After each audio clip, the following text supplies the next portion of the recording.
morphology, anatomy, respiratory system. Okay, let's see how much you have visualized cockroach's anatomy. Tell me the head parts.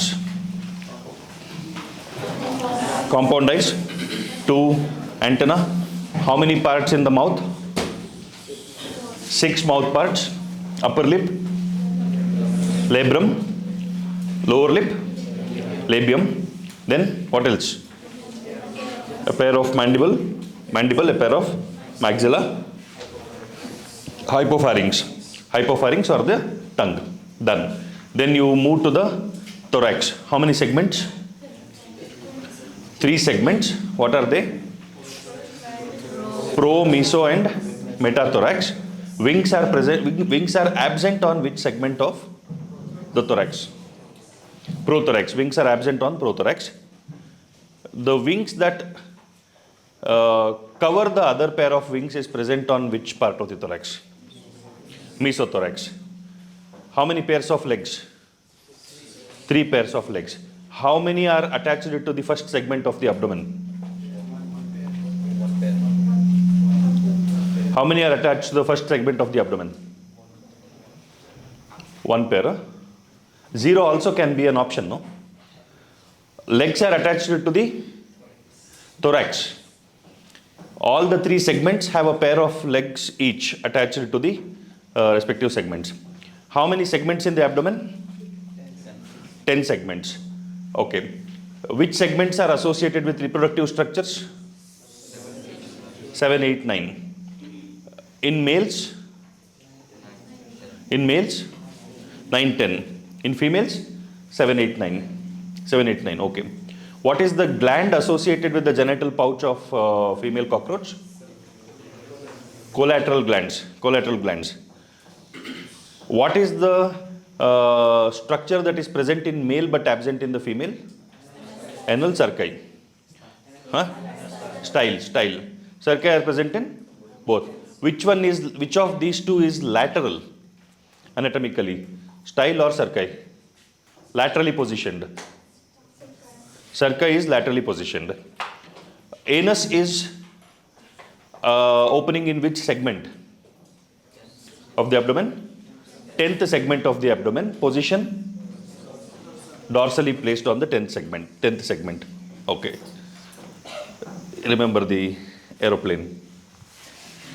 All right. Okay. Which part of the digestive system of the cockroach has teeth? Gizzard. What is the equivalent of liver in cockroach? Hepatic cerci. Kidney is attached to which part? At the junction of midgut and hindgut, but it is not kidney, it is Malpighian tubules. Heart is a single chambered structure. Heart is a globular structure in cockroach. True or false? False. What is it? How is it? It is an elongated tubular structure with multiple segments. Each segment is connected to what? Through an opening. Sinus. Sinus and the heart has the junction which allows for exchange. What is the junction called? The opening in the heart. Ostium. Blood vessels open into what? Blood vessels open into? Not sinus. Blood vessels open into hemocoel. Blood is called hemolymph. See? Remember everything. Cockroach has become your best friend. Next time when you look at cockroach, it will appear differently. Right? Once you understand botany, tree will appear differently. What happened? What happened? He's having that cold look. Okay. So you get freaked out with cockroach. The respiratory system consists of a network of trachea that opens through 10 pairs of small holes called spiracles, present on the lateral side of the body. Thin branching tubes, tracheal tubes subdivided into tracheoles, carry oxygen from the air to all the parts. The opening of the spiracles is regulated by the sphincters. Exchange of gases takes place at the tracheoles by diffusion. See, again, we know nutrients has to be dumped in the hemocoel, which is the hemolymph also. All the organs are bathed in the hemocoel. So hemocoel is the fluid which will act as the medium with which all the organs exchange nutrients and wastes and respiratory gases, oxygen and carbon dioxide.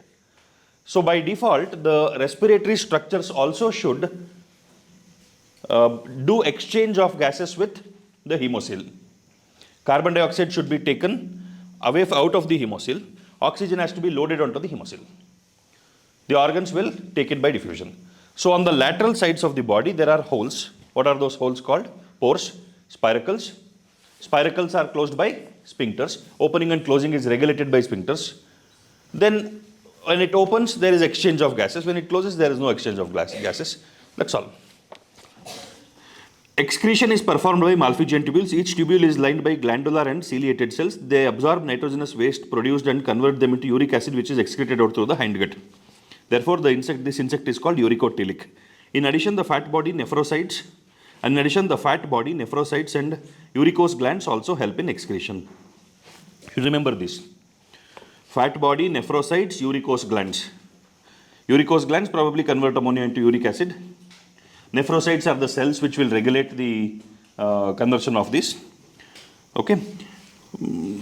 So I think now it becomes pretty simple to understand because you understand the basic structure of the cockroach. How do you classify organisms based on the nature of excretion? Based on the excretory product? Ammonotelic, ureotelic, uricotelic. Ammonotelic, ureotelic, uricotelic. Human beings are? Ureotelic. Nervous system of cockroach consists of a series of fused, segmentally arranged ganglia joined by paired longitudinal connectives on the ventral side. Is there a diagram on this?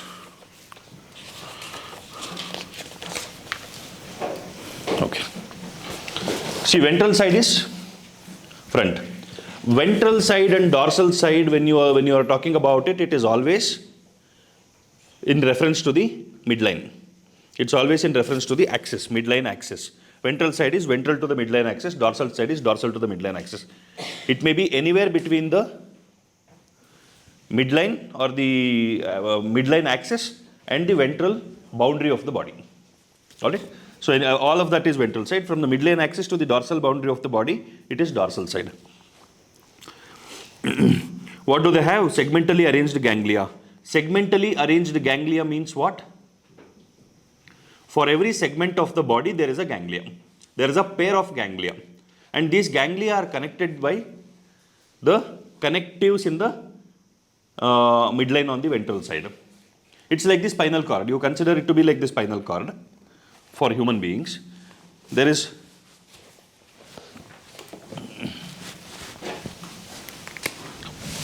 this is the body, ventral side. This is the midline, ganglia.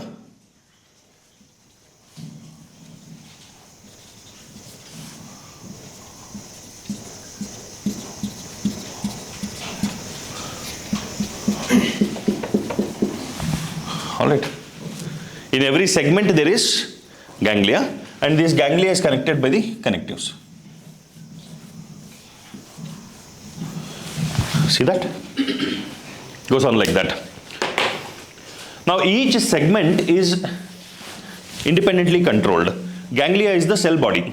Ganglia is the cell body. That means it's the processing unit. So processing for the segment's regulation is happening in the segment itself. That segment is being regulated by that segment, by the neurons present in that segment. So this makes it very versatile, and the cockroach develops the ability to survive and adapt because of this.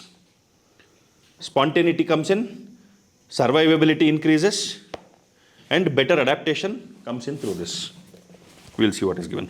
Nervous system of cockroach consists of a series of fused, segmentally arranged ganglia joined by paired longitudinal connectives on the ventral side.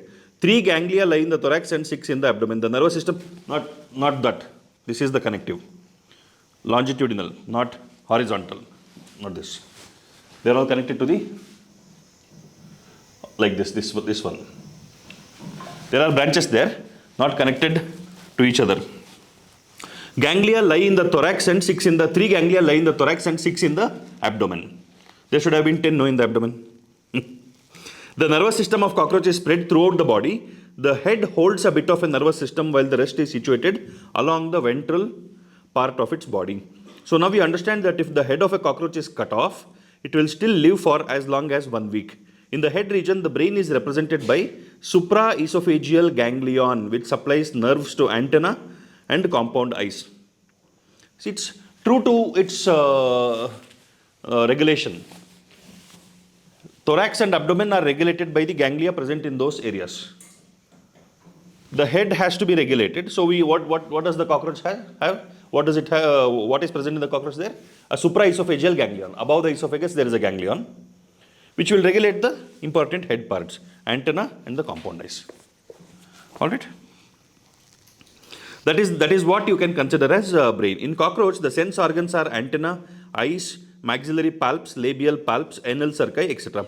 Compound eyes are situated at the dorsal surface of the head. Each eye consists of about 2000 hexagonal ommatidia. Ommatidium is the single unit of a compound eye. Ommatidia is plural. With the help of several ommatidia, a cockroach can receive several images of an object. This kind of vision is known as mosaic vision, with more sensitivity but less resolution, being common during night, hence called nocturnal vision. Can a cockroach hold grudge? Can a cockroach hold grudge? Have you seen a movie called Ega? In Hindi it came as Makki. Is that possible?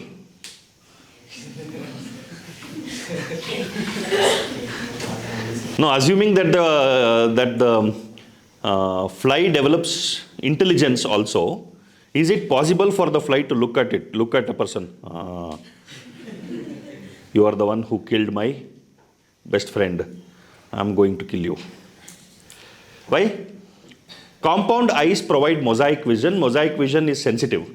It can sense changes in light patterns. It can sense the presence of objects, approaching objects, objects moving away from it, relative positions of object. All of that can be sensed more sensitively than regular eyes with binocular vision. But there is no resolution. You will not have clarity of the image. You will not have clear images. For cockroach it is enough. It just wants to know somebody is coming.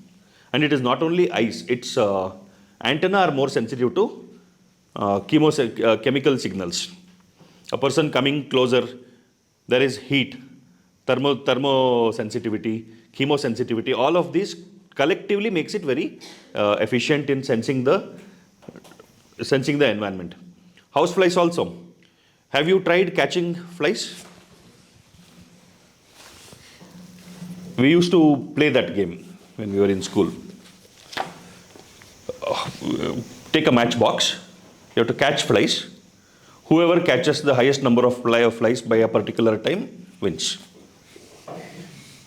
So you have to catch it, should not kill it, carefully put it into the matchbox. Now when you are putting new flies into the matchbox, the old flies are waiting to escape. You have to tactfully ensure that the old flies remain there and the new flies join them for a party. Okay.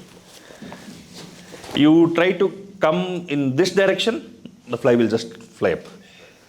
You try to catch like this, the fly will sneak out. Right? 360-degree vision. Mosaic vision gives it 360-degree vision. Okay. Cockroaches are dioecious and both sexes have well-developed reproductive organs. What is dioecious? Dioecious is a representation we see in plants also. What is a dioecious plant and a monoecious plant? A dioecious plant is bisexual. True or false? False. A dioecious plant is unisexual.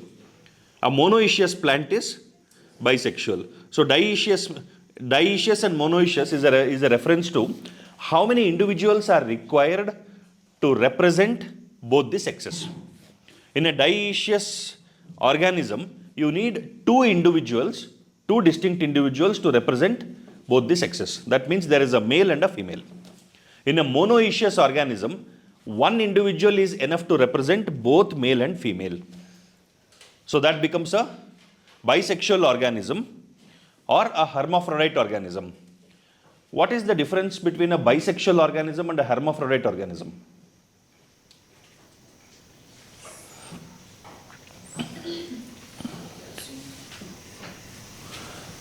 Not much. In both bisexual and hermaphrodite, both the sexes are represented in the same individual.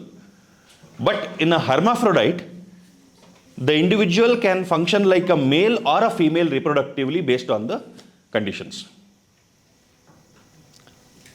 All right. So, earthworms are hermaphrodite. Am I right? So, if there are two worms, in one instance, worm A can be the male and worm B can be the female. That is, A will be the donor of sperms and B will be the recipient of sperms. It can reverse in another instance. B can be the donor of sperms and A can be the recipient of sperms. So both will have sperm production mechanisms and both will have embryo developing mechanisms. All right. Okay, no such problem with cockroaches. They are dioecious and they don't have well developed brain to complicate it in terms of identity issues. All right, cockroaches are just natural. Male is a male, female is a female. Unlike hyper evolved human beings where genetics, anatomy, physiology, all of that doesn't matter. Psychology becomes important in gender determination. I don't know how much you are able to understand and relate. I find it obnoxious. You see, there is a difference between freedom and,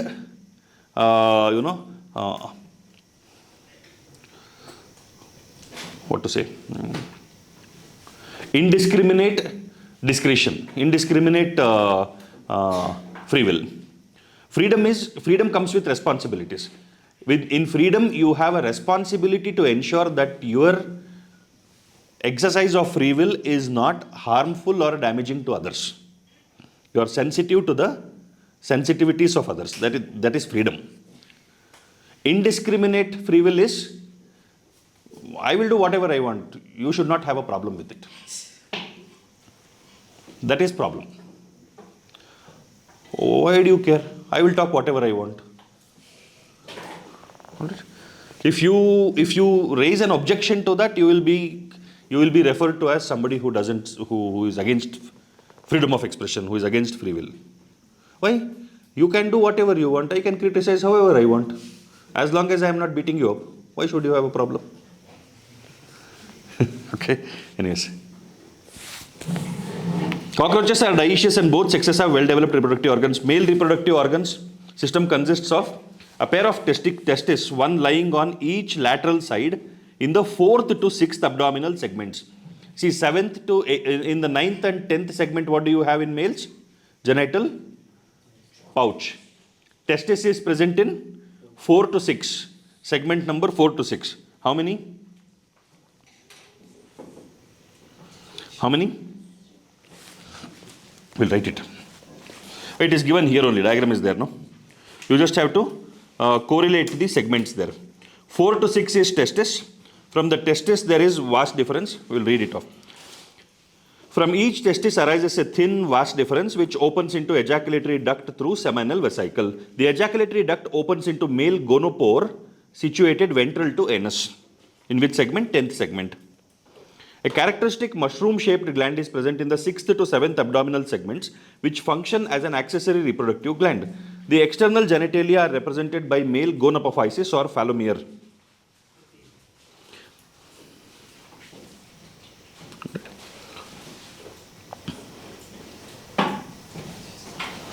Chitinous asymmetrical structure surrounding the male gonopore. The sperms are stored in the seminal vesicle. The sperms are stored in the seminal vesicle and are glued together in the form of bundles called spermatophores, which are discharged during copulation. The female reproductive system consists of two large ovaries lying laterally in the second to sixth abdominal segment. 7, 8, 9 is the genital pouch. 2 to 6 is ovaries.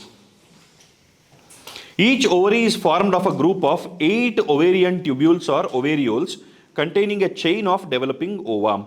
Oviducts of each ovary unite into a single median oviduct, also called vagina, which opens into the genital chamber. A pair of spermatheca is present in the sixth segment, which opens into the genital chamber.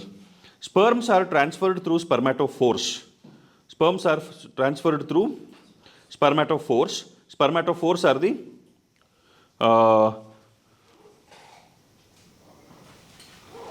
the external, connected to the external genitalium. Okay. Sperms are transferred through spermatophores. Their fertilized eggs are encased in capsules called oothecae. Ootheca is a dark reddish to blackish brown capsule about 8 mm long. They are dropped or glued to a suitable surface, usually in a crack or crevice of high relative humidity near a food source. That is why near your kitchen cabinets, near the stove, they need hot and humid place with food source. On an average, females produce 9 to 10 oothecae, each containing 14 to 16 eggs. The development of Periplaneta americana is porometabolous, meaning there is development through nymphal stage. The nymphs look very much like adults.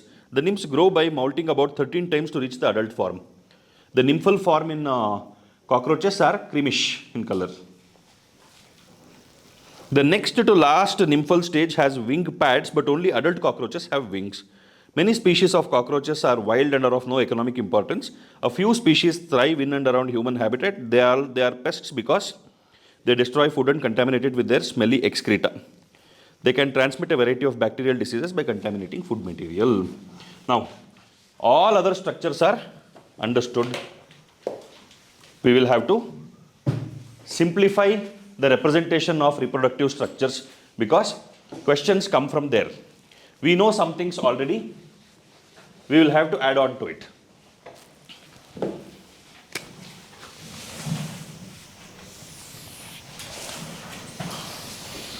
Oh.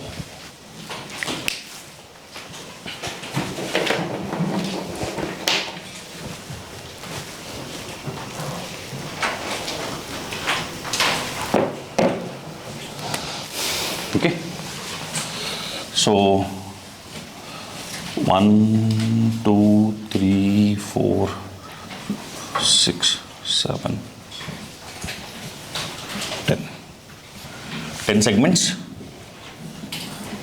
Same, we will represent male and female in the same diagram. This is female, this is male. What do we know already? 7, 8, 9 is genital pouch. Here 9, 10 is genital pouch. Correct? Now,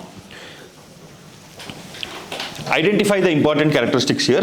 In the male, testis is present in which segments? 4 to 6. We will mark the segments here also, corresponding segments. 4, 5, 6, 7, 8, 9, 10. 4 to 6 you have testis. In female, 2 to 6 you have ovary. 2 to 6 you have ovary. We look at corresponding structures. From ovary, okay, from testis, vast difference, and from each testis arises a thin vast difference which opens into the ejaculatory duct through seminal vesicle. You see in this, seminal vesicle is in the midline. So from the testis, there is a duct connecting to the seminal vesicle. Seminal vesicle opens through ejaculatory duct. Seminal vesicle opens through ejaculatory duct. So, where is the seminal vesicle? Corresponding to, I'll write it half, okay? seminal vesicle. Connecting from the testis to the seminal vesicle is vas deferens.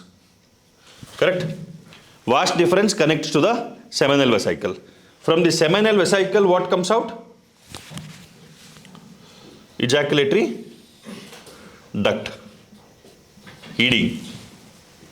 ED is Enforcement Directorate, very popular among politicians. You know what Enforcement Directorate does?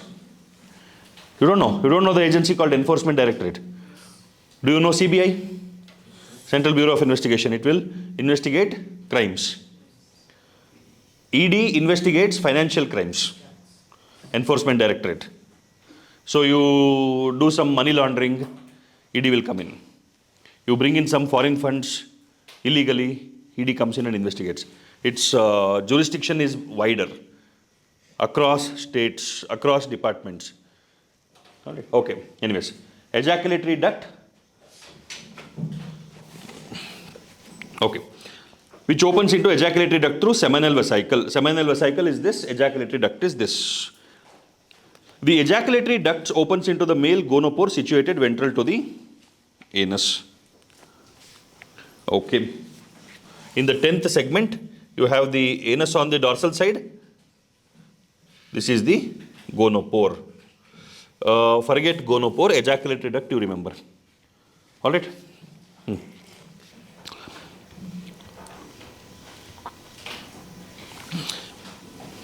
A characteristic mushroom-shaped gland is present in the 6th to 7th abdominal segments, which function as an accessory reproductive gland. Okay, is it mentioned here? 6th to 7th. Phallic gland. Mushroom-shaped gland, you see. Phallic gland, you see there? Above the, adjacent to the seminal vesicle. The external genitalium are represented by male gonopophysis or phallomere. The sperms are stored in the seminal vesicles and are glued together in the form of bundles called spermatophores. Okay. See, in the next paragraph, sperms are transferred through spermatophores is given. The first sentence is, sperms are transferred through spermatophores. Is spermatophore a structure or a form? You see the statement here, the sperms are stored in the seminal vesicles and are glued together in the form of bundles called spermatophores. Alright, what is spermatophore? Spermatophore is the bundle of sperms. Spermatophore is the bundle of sperms. The statement, the first sentence in the next paragraph, sperms are transferred through spermatophores, is a misleading statement because spermatophores in this statement will start appearing like a structure through which sperms are transported. But when the anatomy was being described, we saw only sperms are stored in the seminal vesicle, discharged through the ejaculatory duct, and gonophore. Gonophore is the external genitalia, is what was mentioned. Now, where is this spermatophore coming in? Correct? The external genitalia is what will copulate the female. What is this spermatophore? Look at this. Wrong usage of language will lead to confusions. So you have to correlate. What all are the characteristics that you see in living organisms? Growth and development, metabolism, reproduction. Three significant activities that happen continuously. Growth and development, you can consider it to be of different pace, happens at a different pace at different phases of life. Yes or no? Growth and development. Metabolism is continuous. Metabolism should happen continuously. Reproduction, the development happens over a period of time. And sustenance of function happens throughout life. And there are phases in which it has to be regulated with different intensities. That's all. So, three things that requires directional action. Directional action means what? See, the nervous system controls the action of the body, controls the body. Nervous system controls the body. But the action of nervous system is not directional. It is hit, withdraw. When it fires, there is an action. When it doesn't, when it stops, the action reverses. Correct? The neurons stimulate a muscle, muscle goes into contraction. When the stimulus is withdrawn, when the neuron is no longer stimulating, the muscle will go into relaxation. It will relax. So nervous system cannot bring about continuous directional development. Nervous system cannot bring about continuous development. Alright? It's like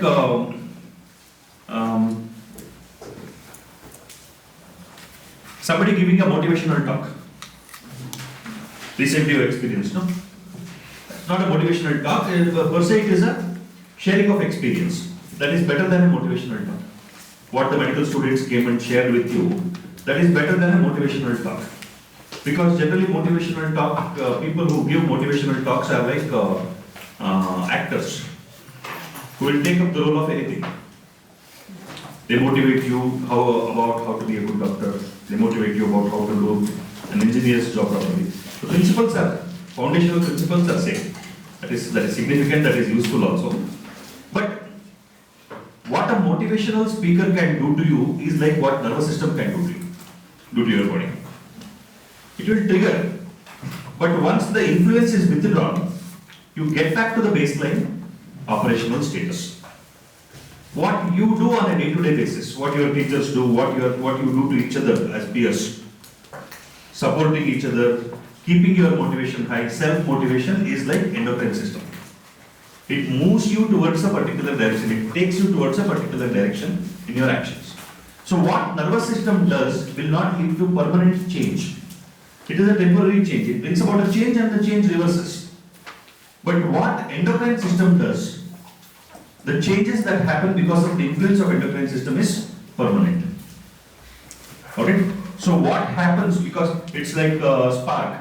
A motivational speaker can give you a spark. Your action will continue to give you permanent changes, permanent growth. Okay? Somebody who is sleeping, somebody who is not at all active, yes, that motivation is required, external motivation. Endocrine system is also triggered by nervous system only. Nervous system triggers the endocrine system. But it is the endocrine system which has to continuously sustain to ensure that outcome is achieved. Right? So external motivation is nervous system. Action is, continuous action is endocrine system. Clear? Three aspects we saw. Regulation of growth and development, regulation of metabolism, and regulation of reproduction. Three things. Now if you look at the structure of control, it's like a government. Endocrine system is like a government. There is the master of this government who controls everything. Then there are the central departments or ministries, you can say. Then there are departments, various departments being acted upon by different ministries. I told you, who is the master of the government in our country? Prime Minister. Prime Minister. The Prime Minister has one committee, which is the most powerful group of ministers. What is that? CCS. Central Committee on Security. Central Committee on Security. Who all will be there in that? Prime Minister, Finance Minister, Home Minister, Defense Minister, External Affairs Minister. 5. These are the 5 powerful people in the government. The rest all are departments. Everything else is controlled by these 5. Alright, it's like that. The Prime Minister of your endocrine system is who? Who is the Prime Minister of your endocrine system? What? Brain. Huh? Hypothalamus is the Prime Minister. Hypothalamus is the master. Hypothalamus is the master, which is the CCS, Central Committee on Security. Pituitary. Pituitary. How many ministers are there? 2. How many departments are there? About 8 departments. Which are they? Huh?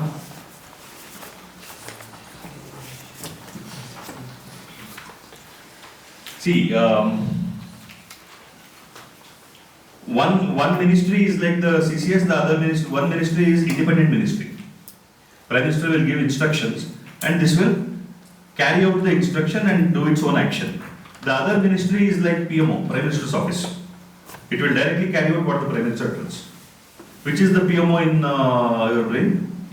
PMO is posterior pituitary. Why? The hormones of posterior pituitary are not produced by pituitary.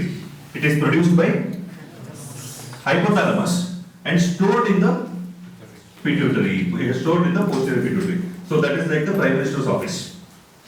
Alright? Whatever the Prime Minister is telling is coming and getting stored, that gets executed. What are the hormones? And hormones also, this entire endocrine system produces hormones. Hormones are of different kinds. There are directly acting hormones and there are tropic hormones. Tropic hormones are the ones which will instruct somebody to act. Alright? Hormones which are functional hormones are the ones which will directly act. Tell me some functional hormones of the pituitary, anterior pituitary. Growth hormone. Growth hormone goes and directly acts on muscles and bones, bringing about growth of the body. Then, prolactin. Prolactin will go and directly act on the Prolactin goes and directly acts on the mammary glands, stimulating milk production in the mammary glands.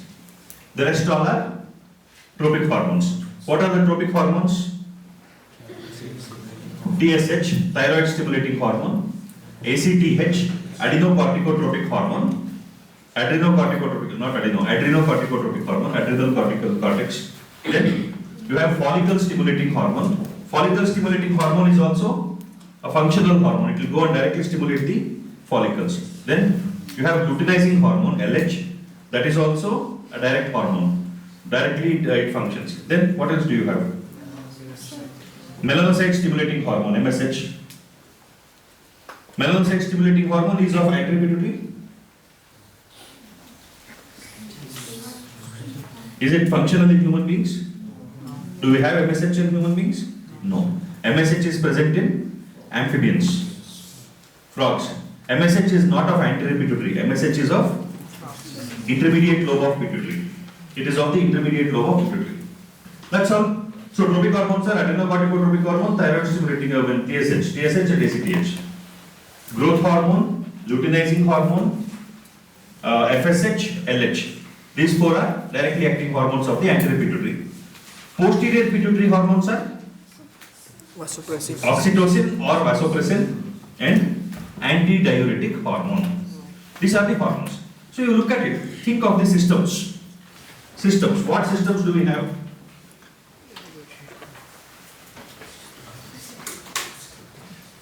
See, the tropic hormones will go and act on another endocrine gland only. Thyroid stimulating hormone is a tropic hormone. It will act on thyroid gland, which is again an endocrine gland, which will produce its functional hormones. So this is the metabolism regulating, basal metabolic rate regulating gland.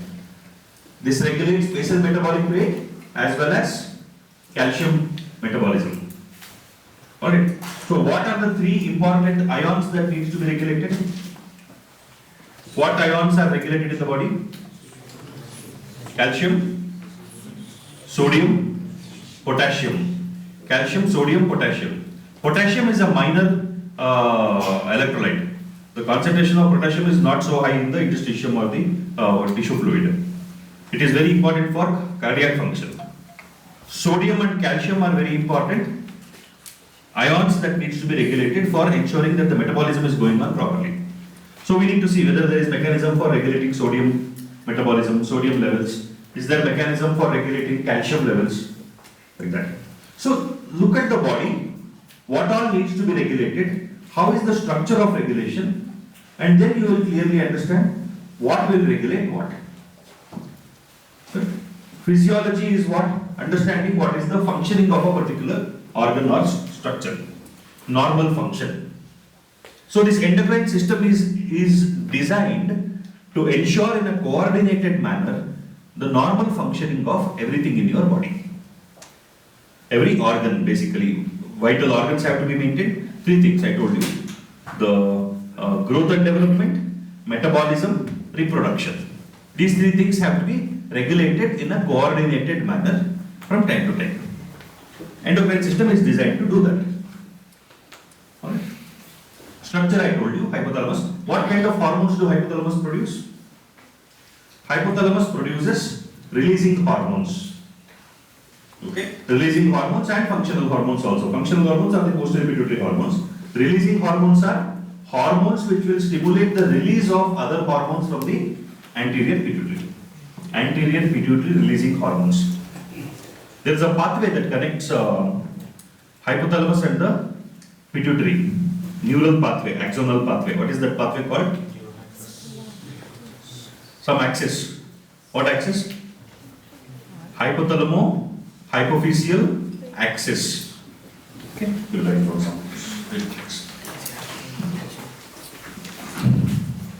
Hypothalamus, pituitary, anterior pituitary, posterior pituitary. From hypothalamus there are neurons here. The axons of the neurons come here as tracts into the posterior pituitary.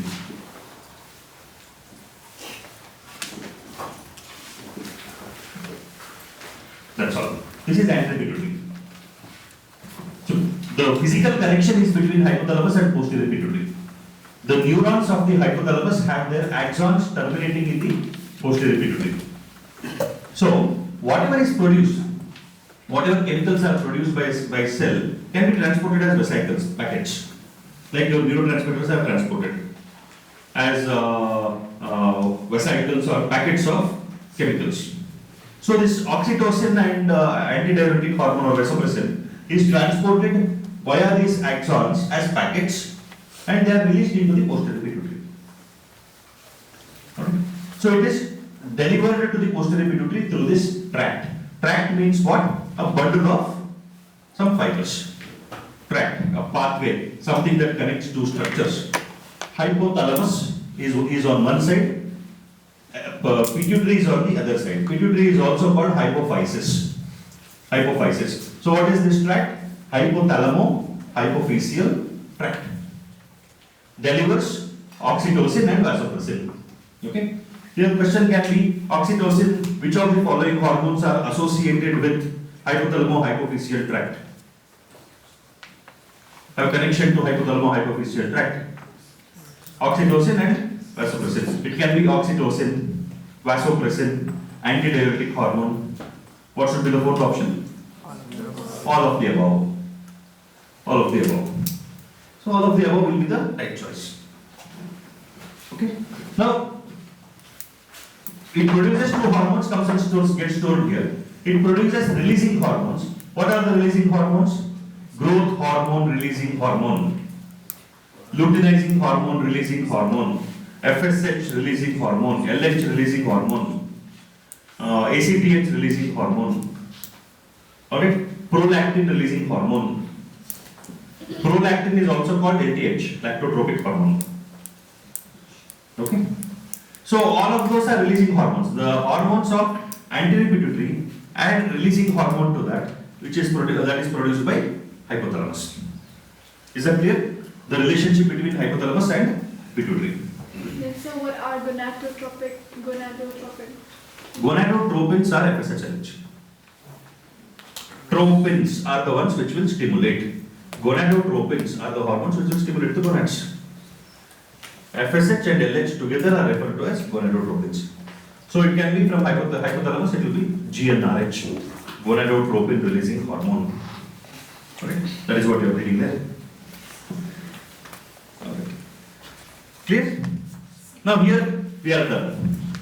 Coming down, what other endocrine organs do we have in the body?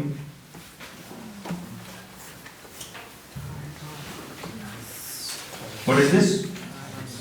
Huh?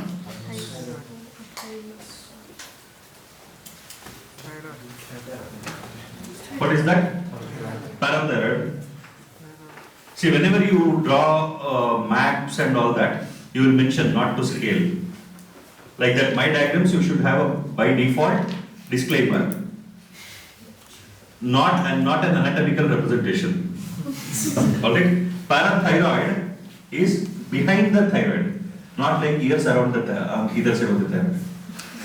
But I I cannot show you behind the thyroid here. I don't have that artistic skills, nor I want to waste time writing artistic diagrams on the board. Okay? I want to write simple, ridiculous line diagrams which are easy to remember. Okay. Very early in my school days, I used to read books on how to remember, memory techniques, all those kind of books. In one book I read, if you want to remember things by correlation, you want to correlate something to a series of things, sequence of things to remember, a list to remember, some difficult, complex concepts to remember, you have to trivialize it. Build analogies which are nonsensical. Build analogies which are funny. It doesn't matter, you are not telling it to anybody now. Why should you also feel good about what you think in your own mind? You should manage that image in front of other people. Why should you be image conscious about yourself? You should be however you want to be when you are by yourself. That is where all that comes. UAA, UGA, UAG. In my mind, I will be making those sounds. Okay, as long as it helps me remember. On old Olympus, tiny tops of in German root some hops. Mat will fly. Those kind of stupid things. Thyroid, parathyroid. Then,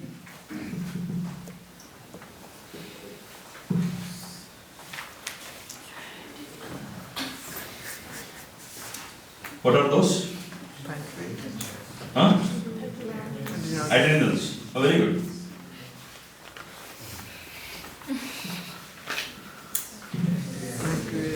Pancreas. Pancreas.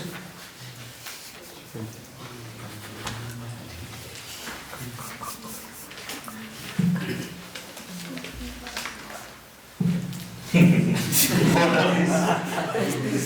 Huh? What? Ovaries. What are these? Testes. This is still you can consider two ovaries on either side laterally. How about this? Okay. That is why the disclaimer. Not an anatomical representation either in shape, size or position. Alright. Okay. So that's all. These are all the glands that we have to learn. No? What else? Anything else? You have some minor endocrine glands. Heart is also an endocrine gland. Thymus, Kidney is also an endocrine gland. Thymus. Thymus. Pineal gland.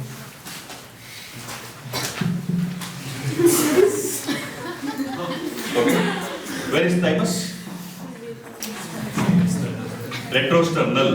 Behind the sternum. Right now, do you have it? You have only a fibrous band behind your sternum. Thymus was once upon a time active. Okay? Pineal gland, sir. Huh? Pineal gland. Pineal gland. Okay.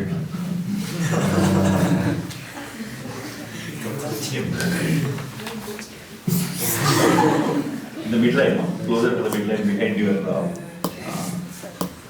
What is this? This called? Control room. No, this one.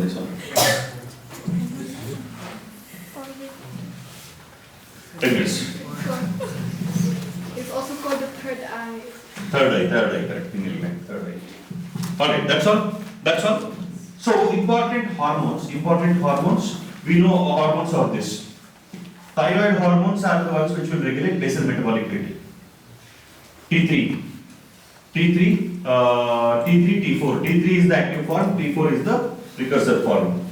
It is not based on discovery, it is based on the number of iodines that are attached to the thyrosine amino acid.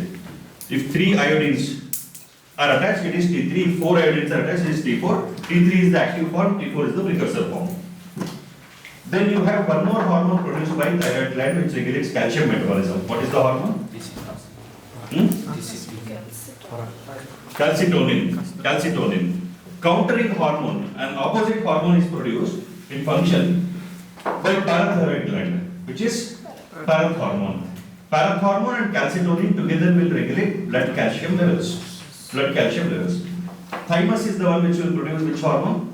Thymosin. Thymosin is responsible for maturation of T lymphocytes. Call it. What are these? Adrenal glands. Adrenal glands. You have adrenal cortex and adrenal medulla. What hormones are produced by adrenal glands? Adrenaline, noradrenaline, then cortisone. Adrenaline, noradrenaline, and cortisone. And even aldosterone. Aldosterone is also produced by adrenal gland. Adrenaline and noradrenaline are the ones which will regulate, which are the primary hormones of sympathetic stimulation. When there is sympathetic stimulation, adrenaline and noradrenaline are released. Okay? Cortisol is the stress hormone. Cortisol, glucocorticoids. You have glucocorticoids and mineralocorticoids, you call it. Glucocorticoids, or primarily it is cortisol, hydrocortisone. That is responsible for, increasing glucose utilization, making more glucose available in the blood, enhances glucose availability as well as glucose utilization. Alright, you have two other hormones associated with glucose metabolism. One will increase glucose availability, one will decrease glucose availability. The one which increases glucose availability will slow down utilization. The one which decreases glucose availability will increase utilization. But this fellow, cortisol, it will increase glucose availability as well as it will increase utilization. Why? Stress hormone. In three hormones you have to remember with respect to glucose metabolism. You will see that. One is cortisol, that is only during stress. The other two are insulin and glucagon. Who produces it? Pancreas. By the way, there was no bread for breakfast in this week. Bread jam, bread butter. Yesterday. Yesterday it was there? Yes. Why did not get it? Okay. Anyways, pancreas reminded me of bread. It's like a loaf of bread.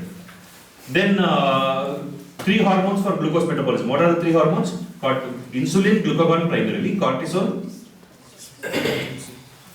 during stress. Why is it significant? Have you seen people, like let's say, you will find many people who don't eat too much, nor are they diseased, but they continue to put on weight.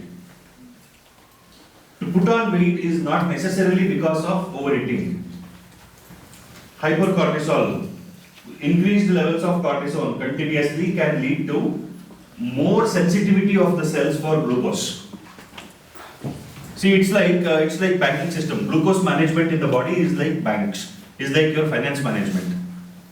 The body is designed to manage glucose utilization and storage based on the perception of the body or based on the sense of the body in terms of energy availability. If the body starts feeling that energy availability is low, then the storage mechanism in the body gets activated, the burning mechanism becomes suppressed. Understand that? So if you go on crash diets, I will not eat for 15 days. You will lose 4 kgs. Next 15 days you will gain 5 kgs. Why? In that period of crash diet, your body started feeling that there is crisis. It will slow down metabolism, it will slow down utilization mechanism, reduce the utilization of glucose, and it will make the entire body, the body becomes hypersensitive to glucose availability, meaning every bit of glucose that is available will be pulled into the blood. And if utilization is reduced, what will happen to excess glucose that is coming into the blood? Let's say you are eating the same quantity of food. Your body feels a sense of content. It feels a sense of abundance. It is not so aggressively picking up glucose. That means some of it is being left out also. And when the glucose that is absorbed in the body into the blood is not aggressively being pushed into storage, utilization has not been suppressed, so a significant part of what gets into blood gets utilized. But if you push your body into an evolutionary perception of crisis, Your body will realize, oh, there is shortage of food to survive. You have to reduce utilization of glucose. So the same quantity of food that you are eating, it gets digested better. The carbohydrate digestion will become better. Absorption will become more active. So more glucose will get into the blood. And more glucose that has come into the blood, utilization has been reduced. So glucose continues to remain in blood for longer. Storage mechanism activated aggressively. So every bit of glucose that is made available in the blood is being pushed into storage. What is the storage format? Glucose is converted into fats and stored in adipose tissues. Alright. Now what this cortisol will do? Cortisol will increase glucose availability and increase glucose utilization. Increased glucose availability and increased glucose utilization. That means it will make glucose remain in blood for longer. Cortisol will make glucose available in blood for longer. It increases glucose absorption mechanisms. It will increase hunger also. Because glucose is made available in the blood for longer, metabolism is decreased for calming effect of the during stress, but more storage. Sustained stress, continued stress will lead to storage. Alright. Stress leads to permanent impact on the body. So developing mechanisms to deal with stress on a day-to-day basis is very, very important. What you do in the morning which you are lobbying to not do is for that. Every lobbying will not work. Alright, so glucose metabolism we saw. Pancreas we saw, 2 hormones. There is one more hormone in pancreas which is produced by pancreas. It is called somatostatin. Somatostatin will suppress the enterogastrone of the stomach. Enterogastrone suppression will suppress the gastrin production. It will suppress gastrin. Then it will reduce the gastric juice production. There is one somatostatin produced by hypothalamus also. With that somatostatin produced by hypothalamus is the anti-growth hormone. This somatostatin is anti-gastric hormone, structurally similar. To avoid the complication, both somatostatins are removed from your book. Don't bother. Okay. Gonads. Ovary produces. Tell me the list of hormones that ovary produce and simple functions. We will correlate it with menstrual cycle and pregnancy. Okay. Beginning of the menstrual cycle, after the shedding of the uterine endometrium, the uterine endometrium has to grow. So the hormone which will help in the growth of the layers of uterine endometrium is follicle stimulating hormone. Sustain. Lot of layers have been put out, so you increase the blood supply to the layers. It is just like laying down pipelines for more houses that have been built in the area. Why glands? The glands are serous glands. Glands which will put fluid into these layers, a thick sticky fluid into the layers, which will make the endometrium soft. Meaning, if the pregnancy happens, the layer should be able to allow implantation. There is no point you have multiple layers, but the layer is not soft enough to allow the embryo to get implanted. So, FSH stimulates growth of follicle here and growth of layers of endometrium. Growing follicles, follicles nearing maturity will start producing estrogen. Estrogen will act on this, increases blood vessels and glands. The layers are becoming ready to become soft. Then, at this stage, LH is released from pituitary. LH is released from pituitary. That will cause release of ovum in the follicle. Follicle releases ovum. Here, glands will start secreting their fluid. So when the fluid is loaded into these layers, what will happen to the layer? It becomes soft. It becomes soft. Okay? So ready for implantation. Ovum has been released. Now this is waiting for fertilized embryo to come and get implanted. The follicle which releases the ovum will start producing, follicle after releasing the ovum will start producing progesterone. Progesterone will act on the blood vessels and glands and keep them open. If the blood vessels and glands close down, the thickness, the layers become dry. That will also break the layer. Blood vessels will collapse. That will also cut down blood, that cuts down blood supply and breaks the layers. Not good for pregnancy. So the follicle which has released the ovum, what do you call that follicle? That follicle is called corpus luteum. Maintains the layers. Now this corpus luteum has to be maintained if pregnancy happens, because maintaining these layers is very important for pregnancy to progress. For that to happen, continuous supply of progesterone is required. Who is producing progesterone? Corpus luteum. For this fellow to continue to produce progesterone, this fellow should send a signal. Pregnancy achieved, please continue. If signal is not sent, this fellow will wait. Impatient fellow, he will wait for a few days. And no, it's a follicle, will say she. She will wait for a few days. And then she will decide, okay, no point. It's cut off date. No message, close. Close progesterone factory. Once it closes progesterone factory, color changes. It becomes whitish. So now this follicle is called corpus albicans. Corpus albicans. Then progesterone is stopped. No progesterone. Blood vessels will collapse. Glands will collapse. No fluid to support these layers. No blood to support the layers. Breakdown of the layers. Menstrual flow. Pregnancy happens. Let us assume. This is producing progesterone. Pregnancy happens now. The follicle, the embryo that implants will produce one hormone, which is the signal for corpus luteum to continue producing progesterone. What is the hormone this fellow produces? HCG, human chorionic gonadotropin. HCG is produced by the implanted embryo, which will go and act on the corpus luteum, which will maintain pregnancy, which will maintain the production of progesterone, which acts on uterus, maintains pregnancy. Is that clear? How long will HCG be produced by the embryo?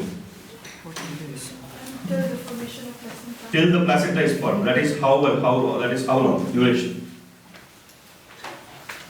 12 weeks. It will take 12 weeks for the placenta to fully form. And once the placenta is fully formed, placenta will continue to produce progesterone. So there is no need for corpus luteum to produce progesterone. Alright? So till 12 weeks, that means till for about 3 months, corpus luteum should continue to produce progesterone. That means for 3 months, this embryo should continue to produce what? HCG. For 3 months, corpus luteum, this embryo should continue to produce HCG. So it is for 3 months that HCG levels will be high in the pregnant lady. The first trimester, HCG levels will be high. It is HCG that can get into the bloodstream also, can get metabolized in urine and is excreted in urine.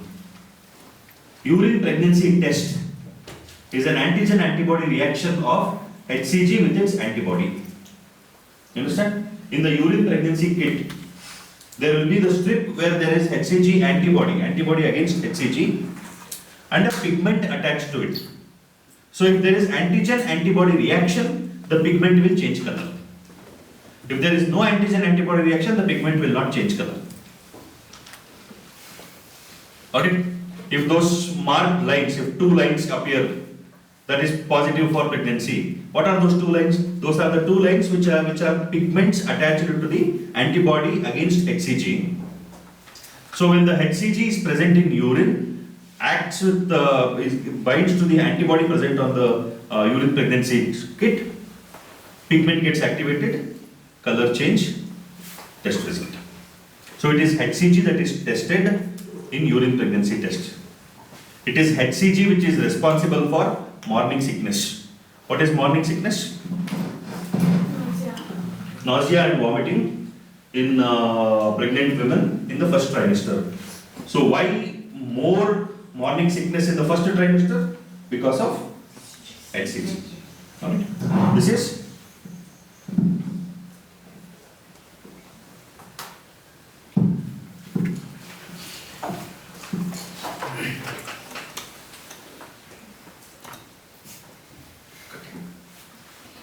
close this eyes.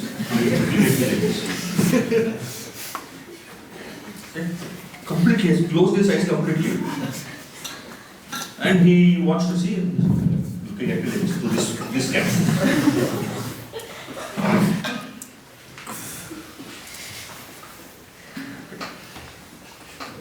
That was a major distraction. Suddenly, I forgot how am I supposed to drink water. Alright, done. This is with gonads. And with testis, what hormones do testis produce? FSH and LH act on testis also. FSH and LH act on testis also. LH has another name in males. What is it? ICSH, interstitial cell stimulating hormone. Interstitial cells are the ones which will produce testosterone.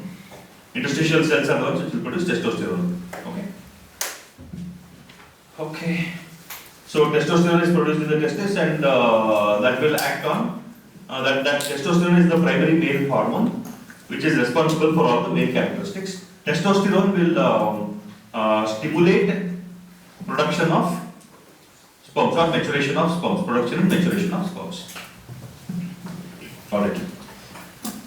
Then we will read, we will see from the book and summarize.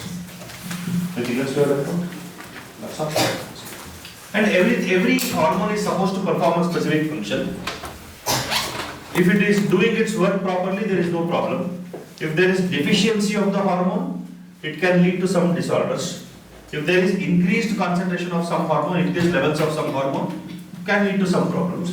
So there is hypostimulation, deficiency disorders, or there can be hyperstimulation, hyperactivity disorders. What will happen? You will see. Hyperparathyroidism does what? Parathyroid hormone is bone breaking hormone. Calcium is bone making hormone, calcitonin. You can consider it that way. But both their job is not bone. Their target is not bone. Their target is blood calcium. Parathormone's job is to increase blood calcium. So it will chop off calcium from bones. Calcitonin's level is to decrease blood calcium. So it will, at any available opportunity, it will push calcium into bones. Right? Blood calcium is its focus, not bone. Bone is storage, absorption, storage, excretion. Three places where you can act. You can increase or decrease absorption of calcium. Who will increase absorption of calcium between calcitonin and the parathormone? Increase blood absorption of calcium. Calcitonin. If you increase absorption of calcium, what will happen to blood calcium? If you increase absorption, blood calcium will decrease. Increase absorption from the intestine. Bone is storage. If you increase absorption from the intestine into the blood, what will happen to blood calcium? Increases. Who will bring about increased absorption of calcium from the intestine? Parathormone, not calcitonin. Who will increase calcium excretion in the kidney? Who will increase calcium excretion in the kidney? Calcitonin. Why? Calcitonin's job is to reduce blood calcium levels. Who will decrease calcium storage in bones? Parathormone. Why? Parathormone wants to keep blood calcium level high. So parathormone will increase absorption, reduce storage, reduce excretion, thereby increasing blood calcium levels. Calcitonin will decrease absorption, increase excretion, increase storage.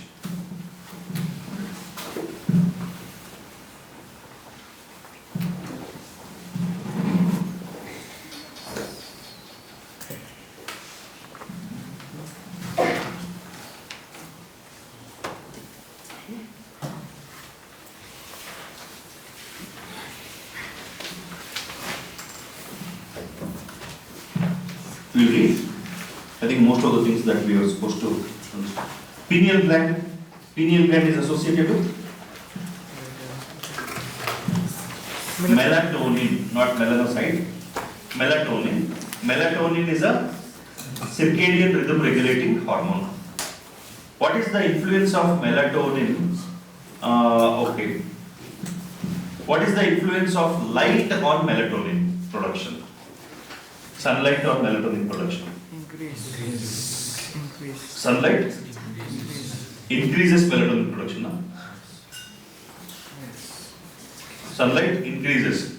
With light, melatonin production continues to rise.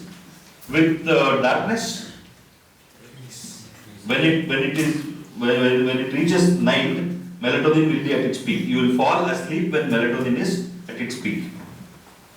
During rest, melatonin is cleared. Melatonin is supposed to be cleared off while you are sleeping.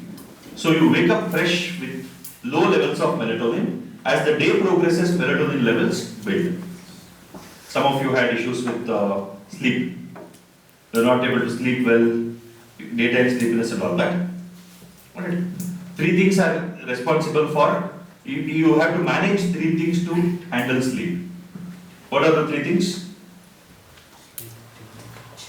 What are the 3 things? Melatonin levels. Second, temperature. Your intracranial temperature. 3, hydration, water. Okay? You try this. See, everything that I have designed into your routine takes care of everything that needs to be taken care of. You keep sipping about 100 ml every 15 minutes, 100 ml of water. Keep sipping water every now and then. That takes care of hydration. Your alertness will increase. Your sleepiness will reduce. Second, you have to manage your melatonin levels. You have to manage your melatonin levels by intermittent sleep. When you sleep intermittently during the daytime, it will help in clearing the melatonin that has accumulated. When you sleep, melatonin clearing happens. That increases your, that extends your wakefulness duration. Number 3, you have to manage your intracranial temperature. The pranayamas that you do, breathing exercises, deep breathing, that will help in regulating your temperature, brain temperature. It cools down your brain. You oxygenate your brain well, it cools down your brain. And if you have the habit of applying oil to your head, that also can cool down your head a little bit. Alright? So you manage these 3, you will manage your sleep. Hydration is a big thing. You don't drink water. None of you drink enough water. She is almost making a water party. Having that cup like a tea cup, sipping it slowly, filling it slowly, sip by sip, like watching a movie, you know, sipping something. That's okay, that's still okay, better than not drinking water. Okay? Okay, right. So, we'll read quickly. We have 25 minutes, just about 10-15 pages. We'll try to finish it off. Just continuously we'll read on.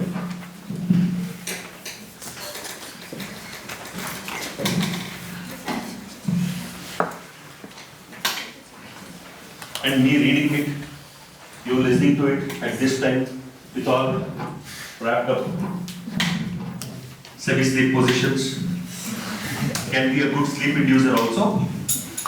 You have to hold it for 20 minutes and then just go and hit the bed. Lullaby. Alright, let's begin. It's all normal. Feeling sleepy in the class, normal, happens. The teachers who scold you for sleeping in the class also would have slept in the class. Okay? It's normal, it's normal. You are listening to somebody talking, brain gets bored. Monotony. Okay? So, you should not feel guilty about sleeping in the class. Though you should try to not sleep and wake up and freshen up, try to be alert. But if you fall asleep, wake up, it's okay. Just get up, Go wash your face, have a walk around, drink some water, come back. Get back to be alert. Teachers will tactfully try to make you feel guilty. What is this? Don't have seriousness, don't have seriousness. Don't have sense. Who sleeps in the class? Who sleeps in the class? Such pathetic student. Your reaction should be, oh my God, no. Not like that. Your reaction should be, okay.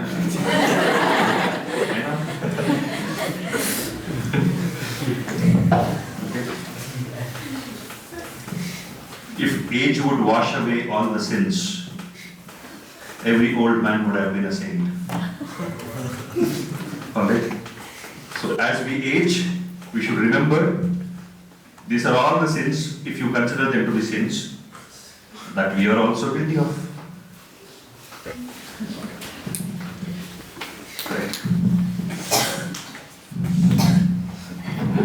Problem of becoming as you age, you forget that you are also child once. And you are setting wrong expectations. You are making the children assume that these adults were all super committed, they were all super sincere, they were super serious, they would not do any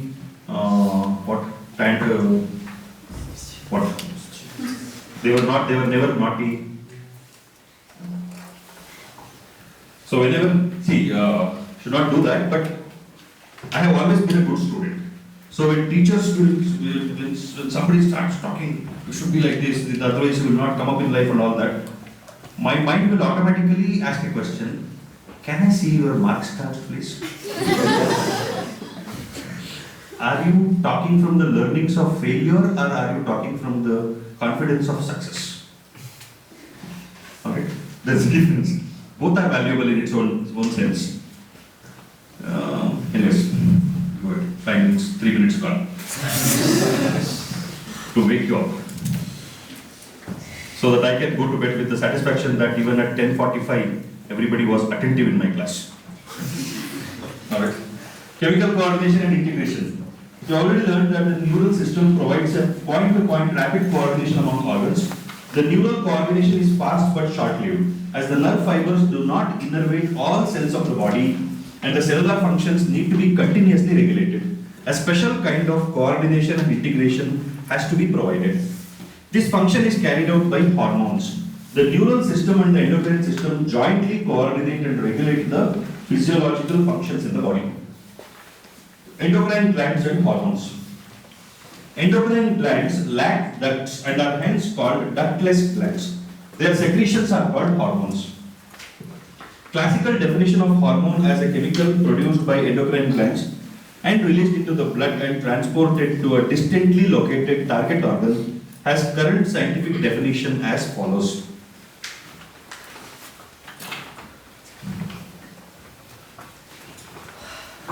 If you want to make a long sentence, you should be careful. This sentence could have been broken down into 2 or 3 sentences. The classical definition of hormone, so and so, has current scientific definition as follows. It is a grammatically wrong sentence. Anyway, hormones are non-nutrient chemicals which act as intercellular messengers and are produced in trace amounts. 3 components there. Non-nutrient, that means cells do not utilize it as nutrients.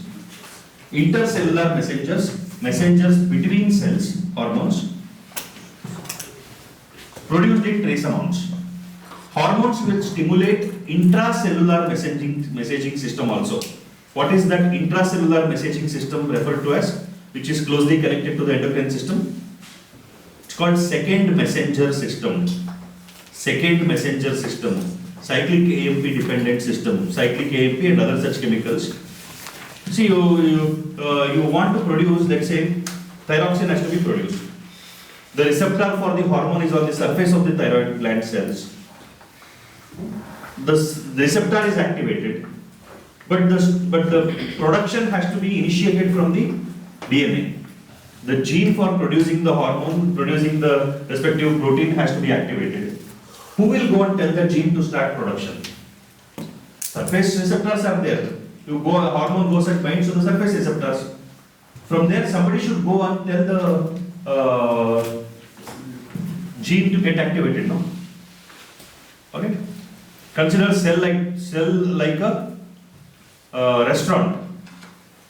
You have the counter outside. Somebody comes and places an order. That is the hormone coming and activating the receptor.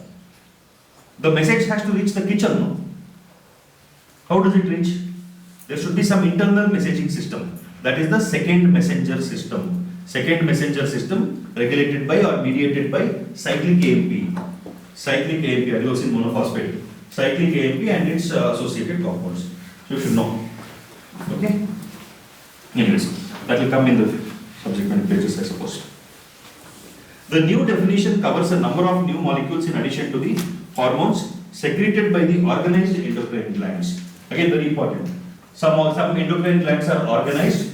Some are chemicals which will fit into the definition of the hormone, but not produced by specific endocrine glands as such.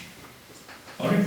Like enterogastrone is a hormone produced by, enterogastrone is produced by duodenum. Duodenum produces enterogastrone, which will activate trypsinogen to get converted into trypsin. But duodenum is not an organized endocrine gland. There are a few cells which will produce this hormone, this chemical, which fits into the definition of the hormone now. Invertebrates possess very simple endocrine systems with few hormones, whereas a large number of chemicals act as hormones and provide coordination in the vertebrates. The human endocrine system is described above. What we described in the book, whatever hormones we list out, this is an indicative, prominent ones. There are a large number of chemicals which function like hormones. Heart also produces a hormone. What is the hormone? ANP, atrial natriuretic peptide. Kidney produces a hormone, blood forming hormones. Which is the hormone kidney produces? Erythropoietin. Erythropoietin. So, we will not study everything. We will study a few important ones. Human endocrine system. The endocrine glands and hormone producing cell diffused tissues or cells located in different parts of our body constitute the endocrine system. Pituitary, pineal, thyroid, adrenal, pancreas, parathyroid, thymus and gonads, testes in males and ovary in females, are the organized endocrine bodies in our body.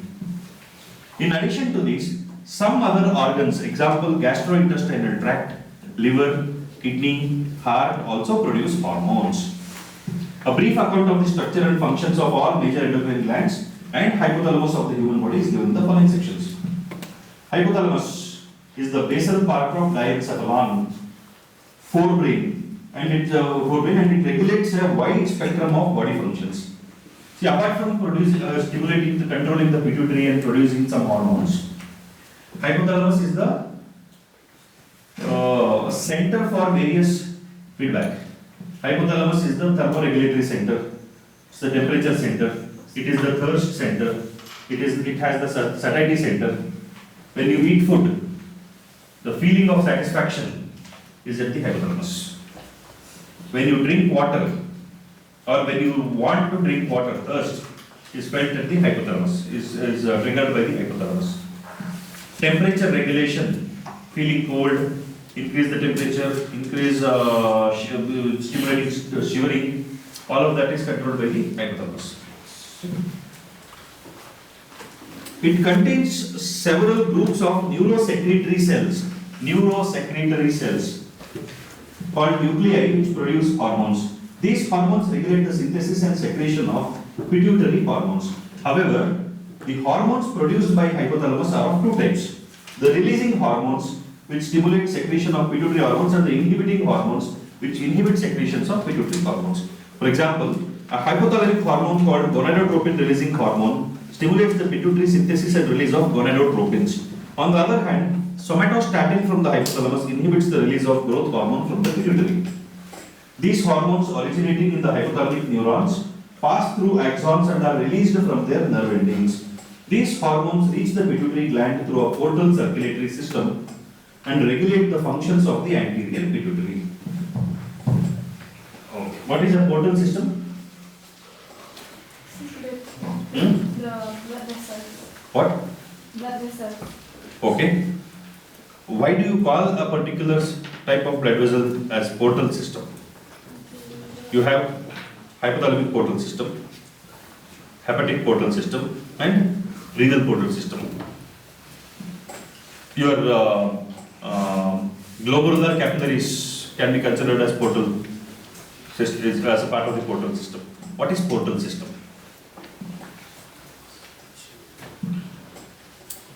The progression of branching in the blood vessels is an artery branches into an arteriole and arterioles branch into capillaries. If you have a network of capillaries in the middle of an artery, that is a portal system. Okay? Capillary network in a vessel which is not supposed to have capillaries. So there is a major vessel, an important big vessel going on. It branches into a network of capillaries. The capillaries will again come together and continue as the big vessel. Understand that? Hepatic portal vein. Portal system in the hepatic vein. There is one hepatic vein. Hepatic vein is already a big vein. Branches out into venous capillaries, joins together and continues as vein. Otherwise, what do you have? You have capillaries at the junction of arterial and venous system. Capillaries are the end of the arterial system and the beginning of the venous system.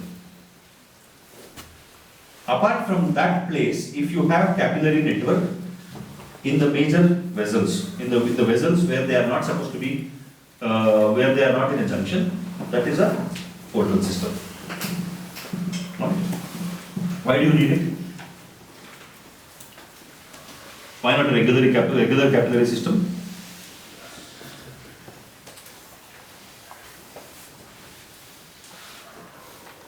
Pressure at the level of capillaries is very low. You cannot have pressure. Alright? But if you need some function to happen in a particular place, particular organ, where blood has to reach at a higher pressure, but the blood has to get in an exchange mode. So you have to deliver the blood in a higher pressure. You have to take it with a stronger vessel. It cannot be the end capillaries. It has to be in a stronger vessel that you carry. But if you carry blood in a stronger vessel or a more bigger vessel, you will not be able to facilitate exchange. Alright, that is a portal system.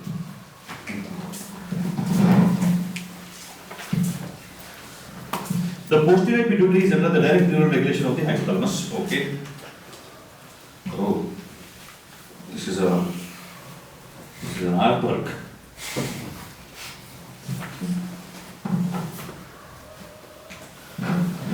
So I have to navigate through so much of writing to find out where there is print.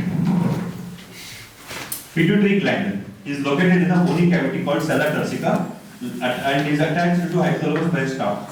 It is divided anatomically into adenohypophysis and neurohypophysis. Adenohypophysis consists of two portions, pars distalis and pars intermedia. The pars distalis region of pituitary, commonly called anterior pituitary, produces growth hormone, prolactin, thyroid stimulating hormone, adrenocorticotropic hormone, luteinizing hormone, and follicle stimulating hormone. Pars intermedia secretes only one hormone called melanocyte stimulating hormone. However, in humans, the pars intermedia is almost merged with pars distalis. That means it is not functional. Neurohypophysis, also known as posterior pituitary, stores and releases two hormones called oxytocin and vasopressin, which are actually synthesized by the hypothalamus and are transported axonally to the neurohypophysis. We saw that. Over secretion of growth hormone stimulates abnormal growth of the body, leading to gigantism, and low secretion of growth hormone results in stunted growth, resulting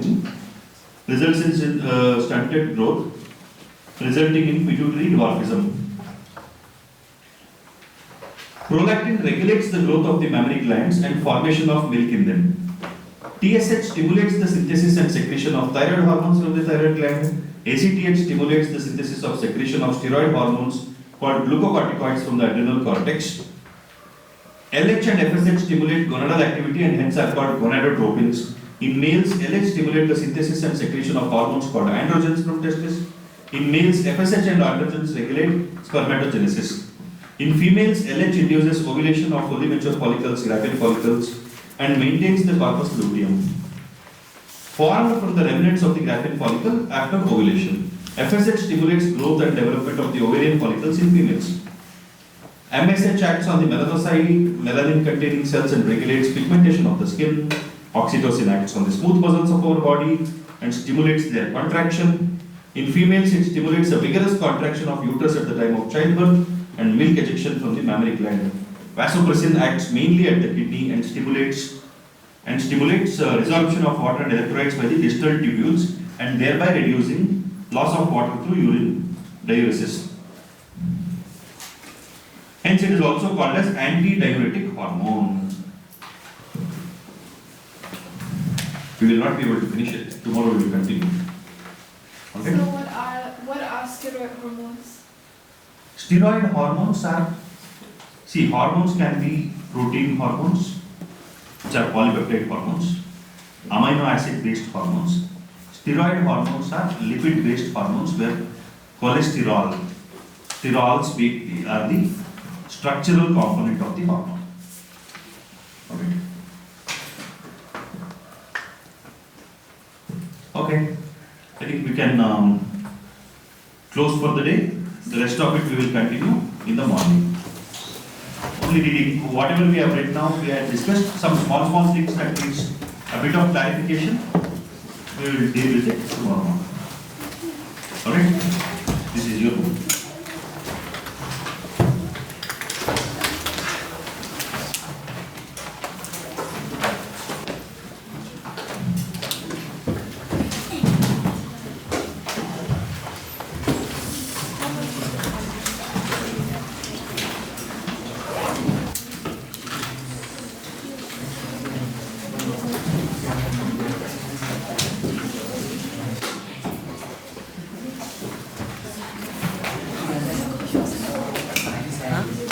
Okay, you can leave, have a good night's sleep.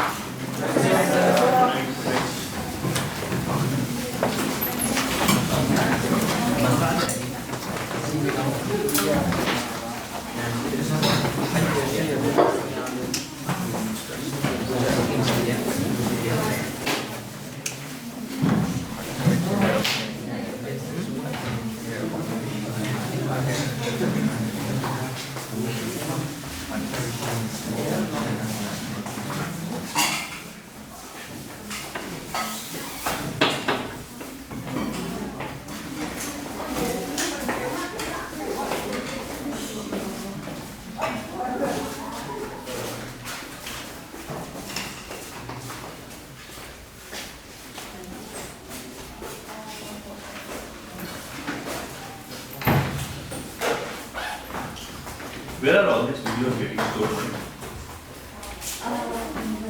He uploads to the drive. They are in Google Drive.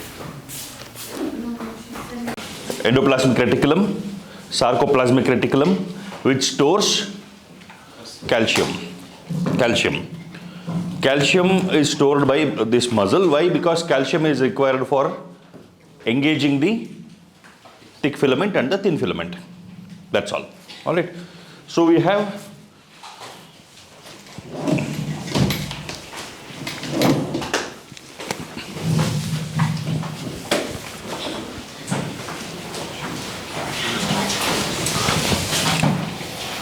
thin filament,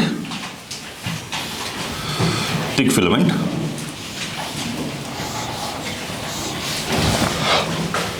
All right. This is thin filament, thick filament.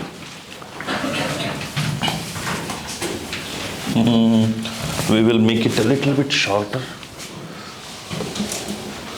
Consider it like this.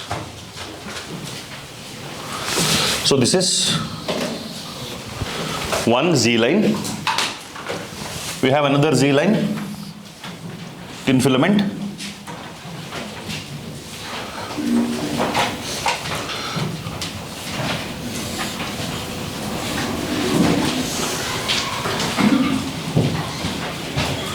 Thick filament like this.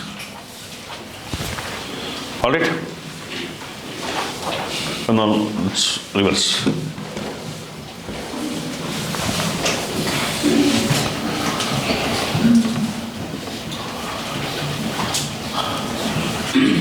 Okay. What is this zone? This is the H zone. Now this thin filament continues to the next sarcomere also. Thin filament continues to the next sarcomere. This also continues to the next sarcomere. Okay? Thin filament continues to the next sarcomere. Thick filament is like this. Now this one is continuous like this. Is the thick filament attached to the Z line? Thick filament is not attached to the Z line. Then how is it held in position? It is held in position by a thin band of membrane that you will find at the center in the head zone, which is the M line. M line. What is that M line? Line is how you see it. But what is it? It is a membrane. It is a thin fibrous tissue which will hold as an anchor, which will be the anchor for the positioning of thick filament. The thick filament is held in position by that anchor, the fibrous anchor. How is the thin filament held in position? By the Z line. By the Z line. Every thin filament spans across the Z line. Z line is holding it together. Alright, that's all. Now, for muscle contraction to happen, two things should happen. Now, this one, the thick filament head, you have head, neck and tail. Head, neck and tail. The head should attach to the thin filament. Head should attach to the thin filament and flex. It's like this. It attaches to the thin filament and flexes. What will happen to the thin filament? The thin filament will be pulled towards each other. The thin filament will be pulled towards each other. When the thin filament is pulled towards each other, what will happen to this thing? It gets shortened. It gets shortened. The head flexes. The thin filaments are pulled towards each other.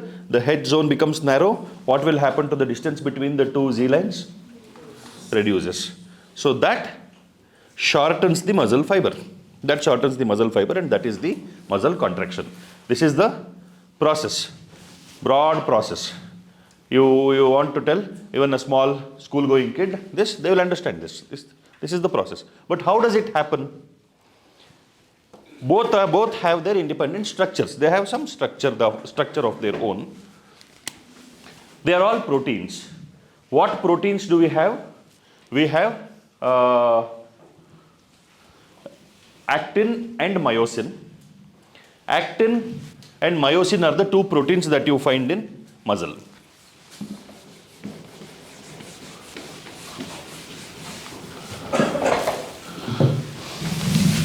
Actin is globular. Actin is a globular protein. So this is G-actin. Individually they are globular, G-actin. You combine these G-actins together. Each one is like a pearl. Each one is like a pearl. One actin molecule is like a pearl. And the entire fiber, thin filament, is like a necklace. Is like a string of pearls. Now this becomes the globular proteins, G proteins join together to form F-actin. F is filamentous actin. It becomes a filament. Filament is a chain. It's a string of pearls. Now each of the pearl is G-actin. You have G coming together. Two of these will come together now. Two of these will join together like a plate.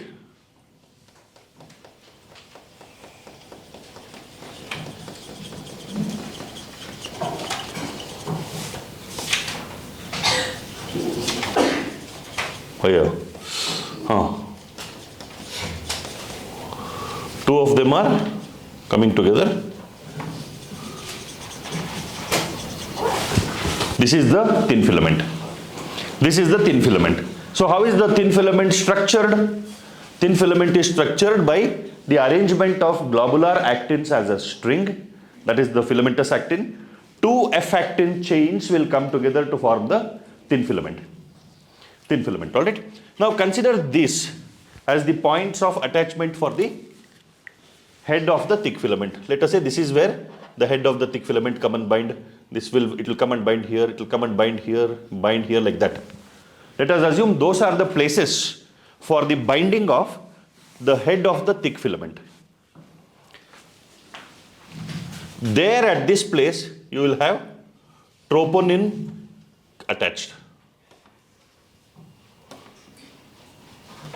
Troponin is another protein that is attached at the place of binding of the head of the thick filament.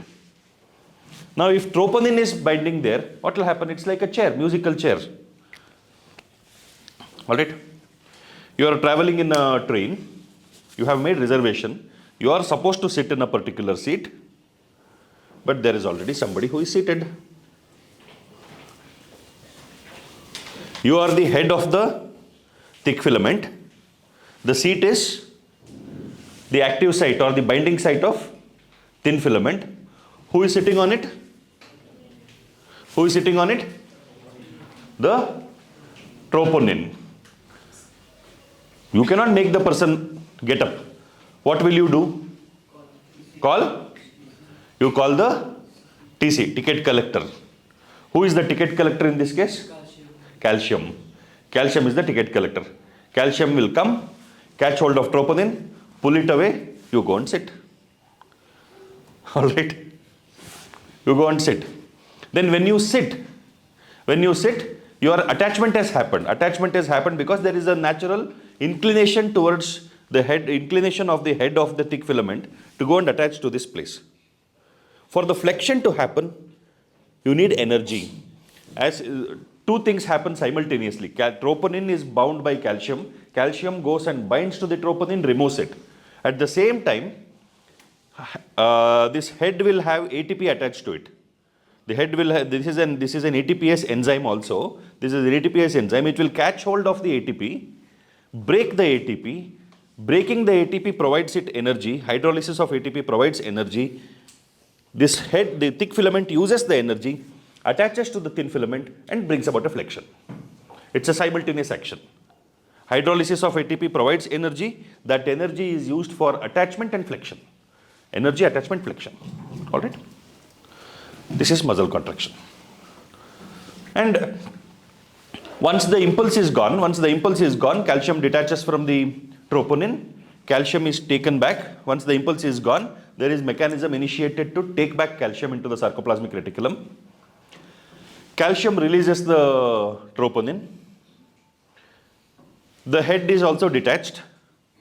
It's like you got your seat, but now you just get up to go to the washroom. TC is gone. That fellow comes and sits again. Troponin comes and binds to the active site again. This completes the muscle contraction process. Is it clear? So what all are the factual things that we have to know? Globular actin, G-actin, F-actin, troponin. These are the three things that you find in the thin filament. But thick filament is made up of only myosin. It's meromyosin. The head is made up of heavy meromyosin. The tail is made up of light meromyosin. Alright? That's all. Clear? Now when you look, if you look at the diagram, you will understand. See that?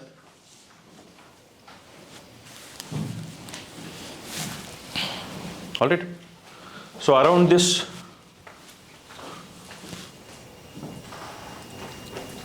tropomyosin chain also we missed out. Around this fellow, tropomyosin. There are two types of myosin, tropomyosin and meromyosin. Tropomyosin is binding these two together like a rope. The two strands of F-actin are bound together by tropomyosin like a rope. Like a rope. Is that clear? So that's all. Thin filament has four things. What are the four things? Globular actin, filamentous actin, troponin and tropomyosin. Thick filament is made up of only one, meromyosin. The head of the thick filament or the head of meromyosin is an ATPase enzyme also. It is an enzyme also. So who provides the ATP? Huh? Who provides the ATP? Who provides ATP? ATP is available in the cell. ATP is chemical that is available throughout the medium of the cell. Wherever energy is required and there is an enzyme which can hydrolyze ATP, that enzyme, when it is activated, will catch hold of the enzyme and catch hold of ATP and break it. Alright? ATP is constantly being produced. No, it has mitochondria. Muscle has mitochondria. Every cell has a continuous supply of ATP available. When ATP is not available, that will lead to metabolic weakening, fatigue and metabolic breakdown. So ATP availability is continuous. That is why even when you are fasting, the blood glucose level in your body has to be maintained at around 70 milligrams per deciliter of blood. If the blood glucose level goes down below 50, you will start having giddiness. Below 40, you might become unconscious. Below 30, you might go into a state of coma. You might get into a comatose state. Below that, the person might go into hypoglycemic shock, metabolic failure, death possible. Right? So glucose level is continuously maintained to ensure that the supply of ATP is continuous. Alright? Done? Anything else with muscle contraction? Over. How many molecules of ATP required for 1 plus fridge? It hydrolyzes 1 ATP. Okay. See, all this, how many ATPs are required or how many ATPs are produced, even with glucose, 1 molecule of glucose gives you 38 ATPs. These are all hypothetical. Hypothetical and idealistic by calculations. In reality, conditions will alter the available ATP and the utilization also. In cold weather, a significant amount of energy that is that is released by the breakdown of glucose will go in the form of heat. It will go to produce heat. Lesser of it will be utilized for ATP production. So tell me, which season is conducive for weight loss? Winter or summer?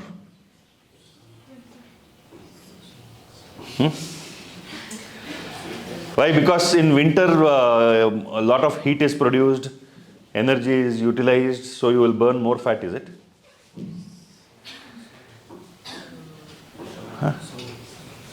In summer, the requirement of energy to be utilized for producing heat is lesser.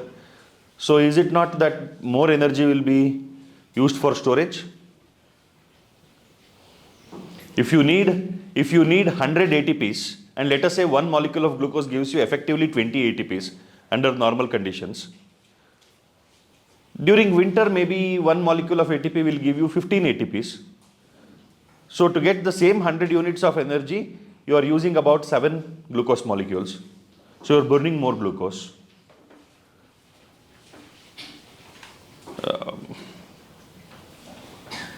Ideally, you should be losing more weight during winter, no? In summer, maybe per molecule of glucose yields you more energy because you don't have to spend so much energy for producing heat. So maybe instead of 20 molecules, you might get 25 molecules of ATP effectively. So 1 molecule of glucose is saved, which can go into storage. So logically, summer should make you gain weight. Winter should make you lose weight. Is that so? Will that happen?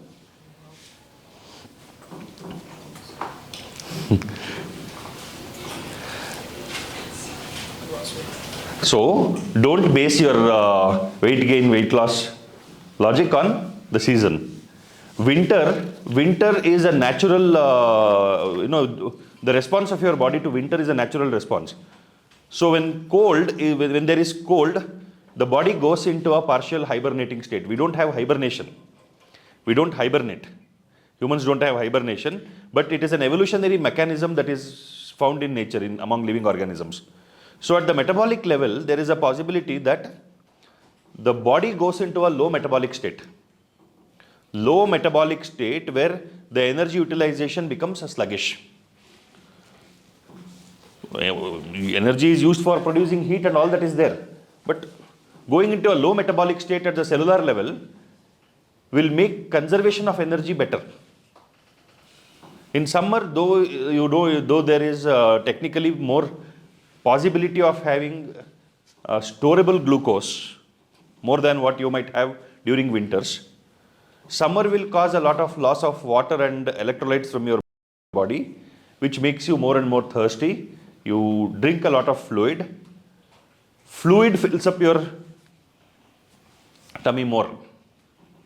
And because there is a lot of heat that is being produced, metabolism becomes active. Cellular metabolism becomes active.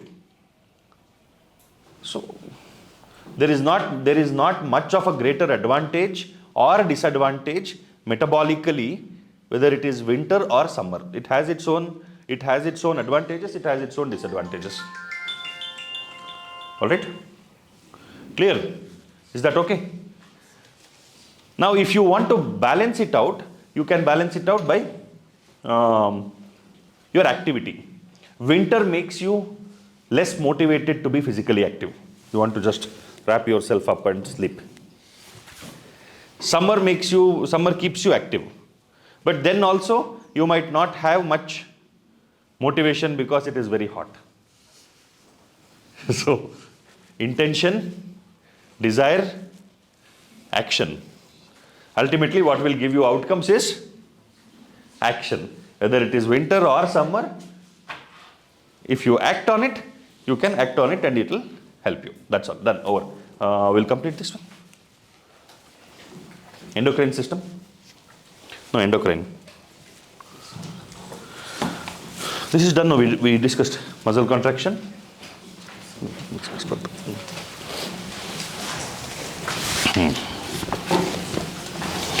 Pituitary, we discussed.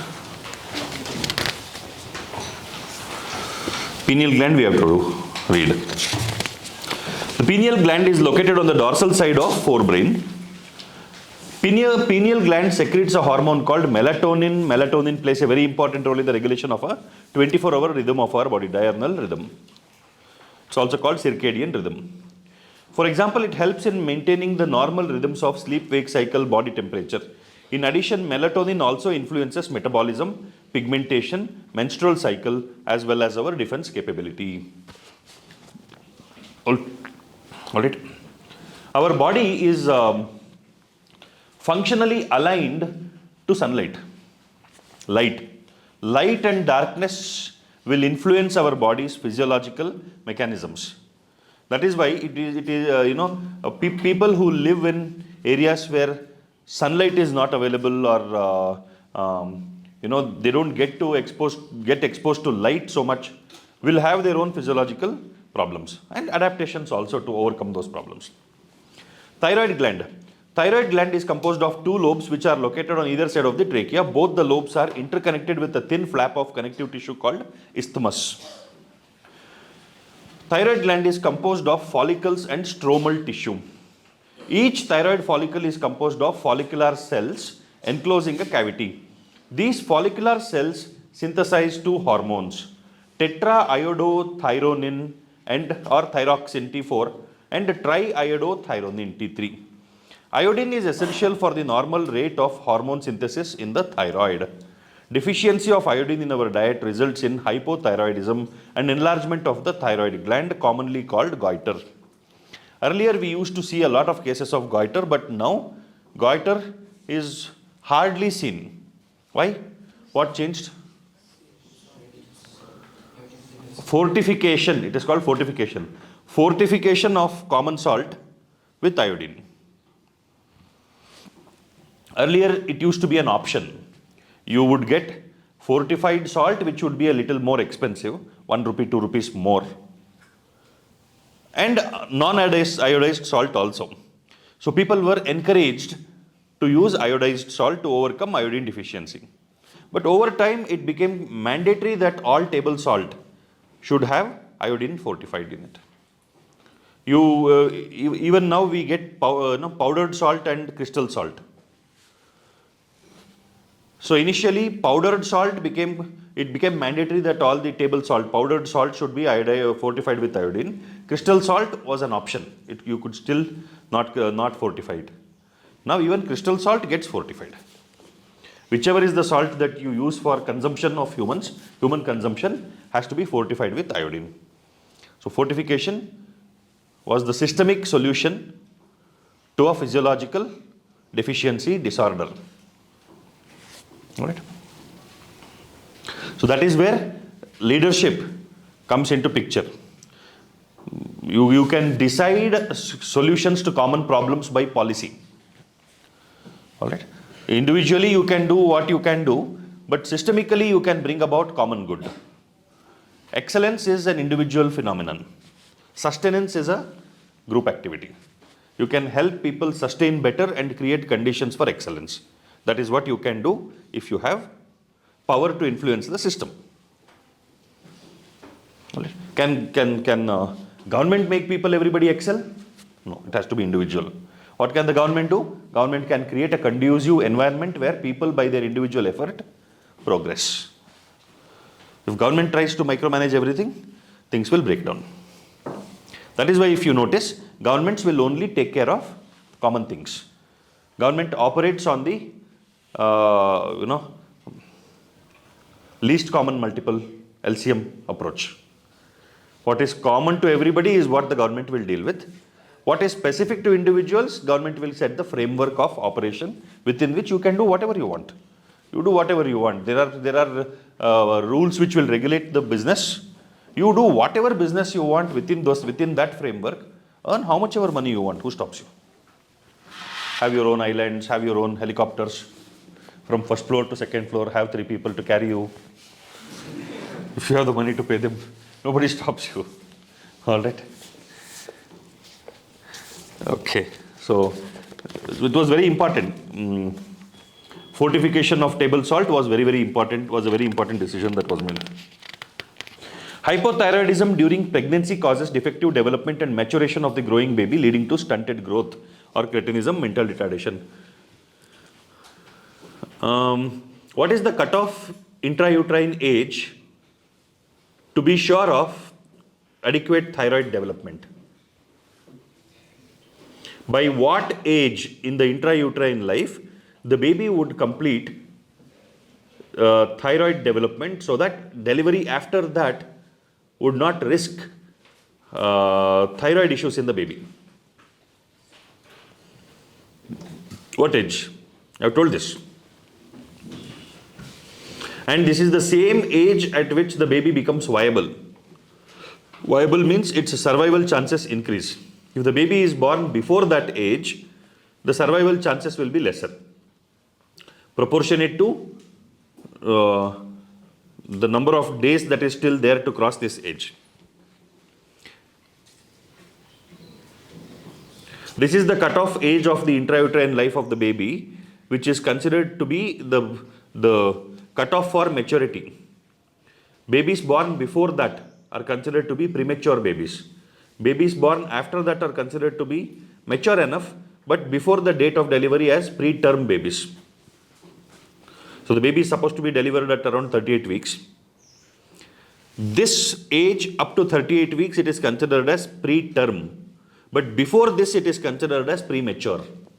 What is the age?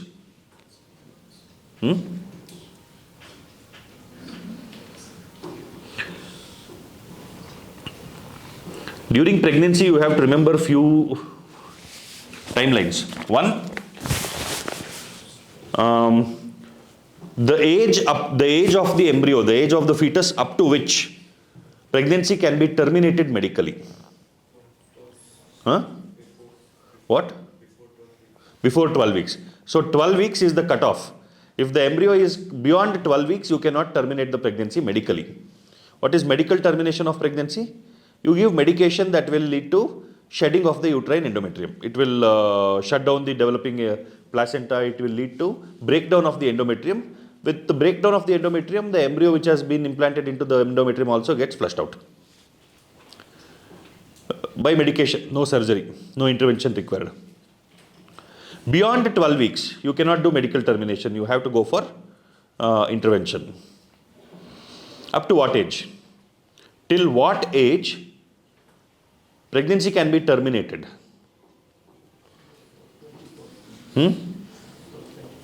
24. And why so? Why that age is also important. Up to 20 weeks, 12 to 20 weeks require approval by the doctor, requires approval by the doctor and proper justification for the termination of pregnancy. Why up to 20 weeks? 12 weeks is when the placenta is completely developed. It is after 12 weeks that you will be able to identify any defects in the embryo, developing embryo, fetal defects. Genetic abnormalities can be detected after 12 weeks of pregnancy. Placental insufficiency, all of those can be identified. Up to 12 weeks, if the mother does not want to have the baby, the mother can go with a termination of pregnancy. And why am I telling mother? There is no need for the consent of the father. Okay? The lady can decide to go for termination of pregnancy if she doesn't want to carry the pregnancy. That is the right the lady has got. Alright? Now 12 to 20 weeks it will lead to complications. If somebody wants that pregnancy to be terminated beyond 12 weeks, it has to be by intervention, in the induction of pregnancy or surgical, whatever is the intervention that the doctor decides. Up to 20 weeks. Why 20 weeks? 20 weeks is when you will be able to check for genetic abnormalities and all that. So up to 20 weeks it can be done. Beyond 20 weeks, termination of pregnancy is not allowed. You can't terminate pregnancy beyond 20 weeks unless it is a medical emergency which otherwise would lead to the death of the mother. If continuing the pregnancy is fatal for the mother or harmful for the mother medically, only then the pregnancy can be terminated beyond 20 weeks. 20 weeks to 28 weeks is a very crucial period in the development of the baby, where most of the development will be complete and the baby becomes mature enough to survive outside of the uterus. Survive means physiologically, its systems will be developed. 28 weeks is the cutoff for maturation. Babies born before 28 weeks of pregnancy are called premature babies. After 28 weeks, it is preterm babies. Preterm.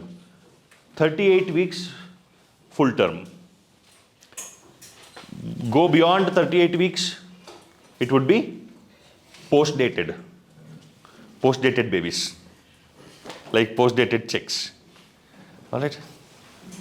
36 to 38 weeks is considered to be full term. Full term. Alright. So babies will be like that. Alright. Okay. Thyroid hormone is very important. Thyroid hormone is associated with development also, maturation of the tissues, brain development requires thyroid hormone, thyroid T3. Okay. So absence of thyroid hormone or absence of thyroid hormone influence will lead to mental retardation, deficiencies in the mental development of the baby. So, stunted growth is cretinism, mental retardation, low intelligence quotient, abnormal skin, deaf mutism, etc. In adult women, hypothyroidism may cause menstrual cycle to become irregular. Hypothyroidism is one of the common causes for hypermenorrhea. Hypermenorrhea is excessive blood flow. Excessive blood flow during menstrual cycles can be because of hypothyroidism. Now, anemia also can do this. Anemia also can lead to excessive bleeding. If the lady is anemic, it can lead to excessive bleeding during menstruation. Now look at this. If the lady is hypothyroid, excessive bleeding can happen. Excessive bleeding will lead to anemia. Anemia will also contribute to excessive bleeding. So thyroid is a very important organ. So if somebody is having hypermenorrhea is excessive menstrual flow, checking for the status of thyroid gland is important. That could be one of the causes of hypermenorrhea. Two things have to be evaluated: thyroid gland and the status of blood, anemia. Evaluate for anemia. Due to cancer of the thyroid gland or due to development of nodules of the thyroid glands, the rate of synthesis and secretion of the thyroid hormones is increased to abnormal levels, leading to a condition called hyperthyroidism, which adversely affects the body physiology. Exophthalmic goiter is a form of hyperthyroidism characterized by enlargement of the thyroid gland, protrusion of the eyeballs, increased basal metabolic rate and weight loss, also called Graves' disease. Graves' disease is an autoimmune hyperthyroidism. The thyroid gland gets hyperstimulated. Thyroid gland gets hyperstimulated and leads to the production of excessive thyroid hormone, exophthalmia. Exophthalmia, have you seen those pictures? Eyeballs will be protruding eyeballs.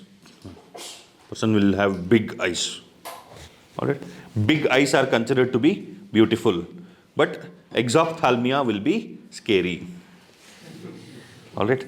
So if somebody takes that literally, big eyes are beautiful, and I have seen people who consciously try to keep their eyes big. Hello, how are you? Closes and it tries to get back to normal, they consciously pull the eyelids wide. All right. Be happy with who you are, how you are. That is the best case. And present yourself well as much as possible. Don't have to pull the eyelids. My friend is a cosmetic dermatologist. I keep making fun of him. I call his clinic and center as beauty parlor. Because he's a very high profile cosmetic dermatologist. He has a lot of, you cannot call patients. People who go to cosmetic dermatologists cannot be referred to as patients. You have to refer to them as clients. A lot of his clients are actors, actresses. They go to smoothen out their wrinkles. Botox injection. Botox is a toxin. Toxin of which bacteria? Botox is some toxin. TOX. Tox means toxin. Toxin of what? Clostridium botulinum. Clostridium botulinum. The toxin will cause botulism. All right. So that will destroy the connective tissue under the skin. That is what will lead to smoothening out of the skin. You will not be able to do this. Even if you do this, it will be smooth. All right. So last time when I visited him in his clinic, he made me put my face inside a ultraviolet scanning box. Hey, come, I will evaluate your skin. And he told me after that, look, he showed me in the mirror. There will be a mirror in that box. Look, when you frown, there are wrinkles on the forehead, and there will be something. He said crow foot sign. Like 3 lines will come here in the lateral side of the eyes. It's called crow foot sign. See, you have wrinkles on your forehead and crow foot sign. That is a sign of aging. You go for 3 cycles of laser therapy that will smoothen it out. That will smoothen the skin and it will make your skin become more glowy. If required, we can go for 1 or 2 cycles of Botox. Ask him how much does it cost. Each cycle of laser treatment will cost 15,000 rupees. And Botox filling will cost about 20,000 rupees. About 75,000 rupees. Why should I look younger? I am married.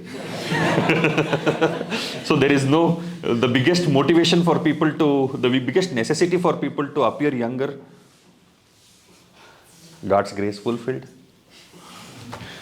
So he's got so used to telling people that, look, you have this and this and this, and you go for this. He forgot that I am a friend. Bloody, you are selling me your products. Okay. Why did I tell that? Graves' disease, exophthalmia. Exophthalmia, big eyes, beautiful eyes. Okay. Thyroid hormone plays an important role in the regulation of the basal metabolic rate, that we know.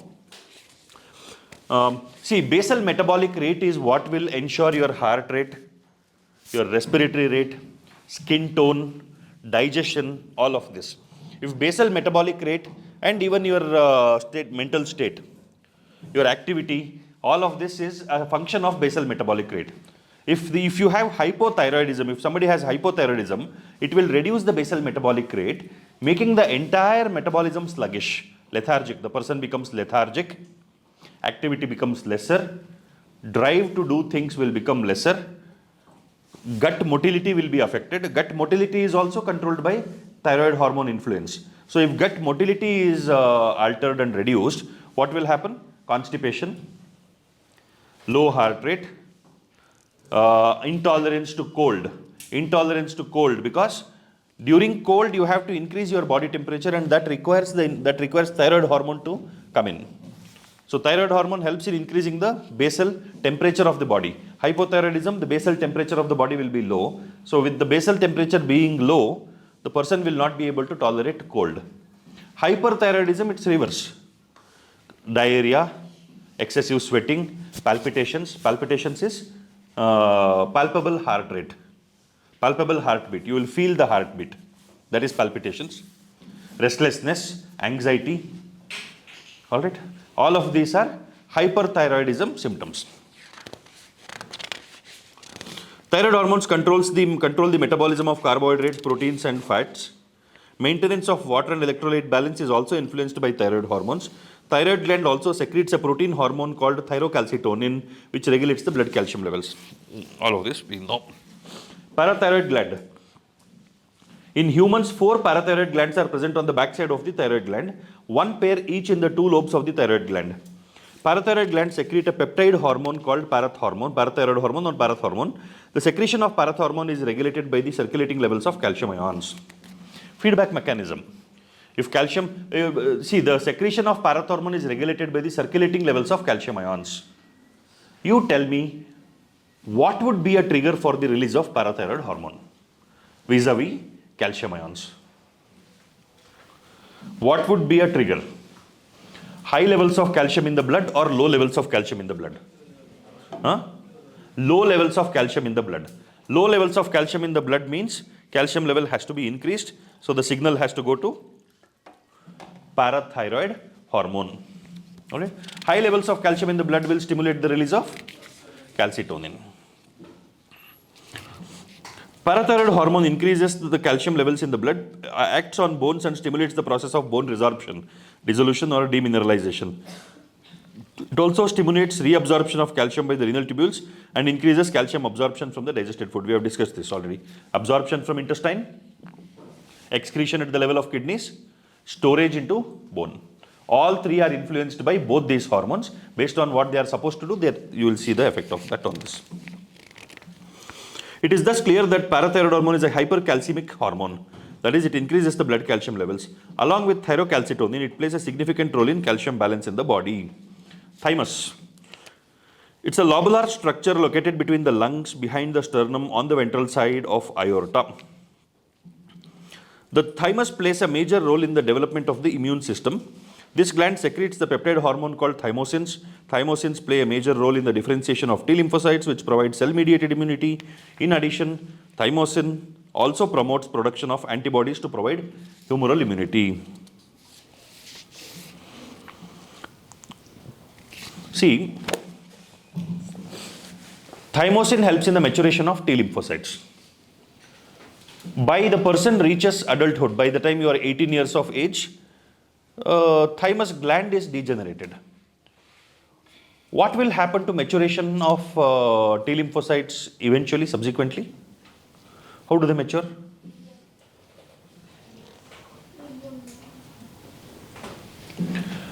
All of these cells, the WBCs, RBCs, platelets, all of them have stem cells in the bone marrow. The stem cells are the stalk cells which are ready to differentiate into mature cells. Alright, so thymosin helps in the development of the stalk of T lymphocyte producing stem cells. That will be its role. Alright, is that clear? Thymus is degenerated in old individuals, resulting in a decreased production of thymosins. As a result, the immune responses of old people become weak. Adrenal gland. Our body has 1 pair of adrenal glands, one at the anterior part of each kidney. The gland is composed of 2 types of tissues. The centrally located tissue is called the adrenal medulla, and outside this lies the adrenal cortex. Underproduction of hormones by the adrenal cortex alters carbohydrate metabolism, causing acute weakness and fatigue, leading to the disease called Addison's disease. Underproduction of hormones by adrenal cortex. Cortex produces which hormone? Cortisone. Cortisols. Okay, Addison's disease, weakness. The adrenal medulla secretes 2 hormones called adrenaline or epinephrine and noradrenaline or norepinephrine. These are called as catecholamines. Adrenaline and noradrenaline are rapidly secreted in response to stress of any kind and during emergency situations and are called emergency hormones or hormones of fight or flight. These hormones increase alertness, pupillary dilation, piloerection, that is rising of hair. What do you call that? General, commonly what do people say? Goosebumps.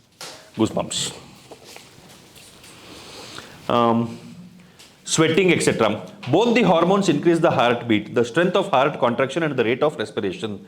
Catecholamines also stimulate the breakdown of glycogen, resulting in an increased concentration of glucose in blood. In addition, they also stimulate the breakdown of lipids and proteins.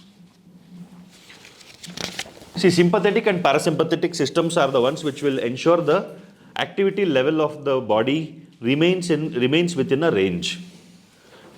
What body? Your respiration and heart rate primarily. Respiration, heart rate and muscular action.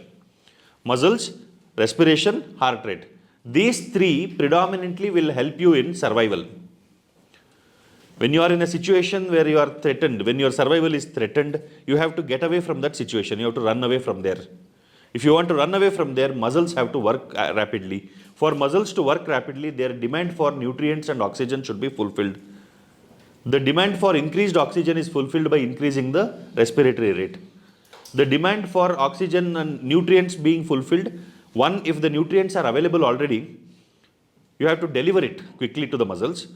Increasing the rate of circulation. Increasing the rate of circulation increases the possibility of delivering nutrients quickly to the muscles.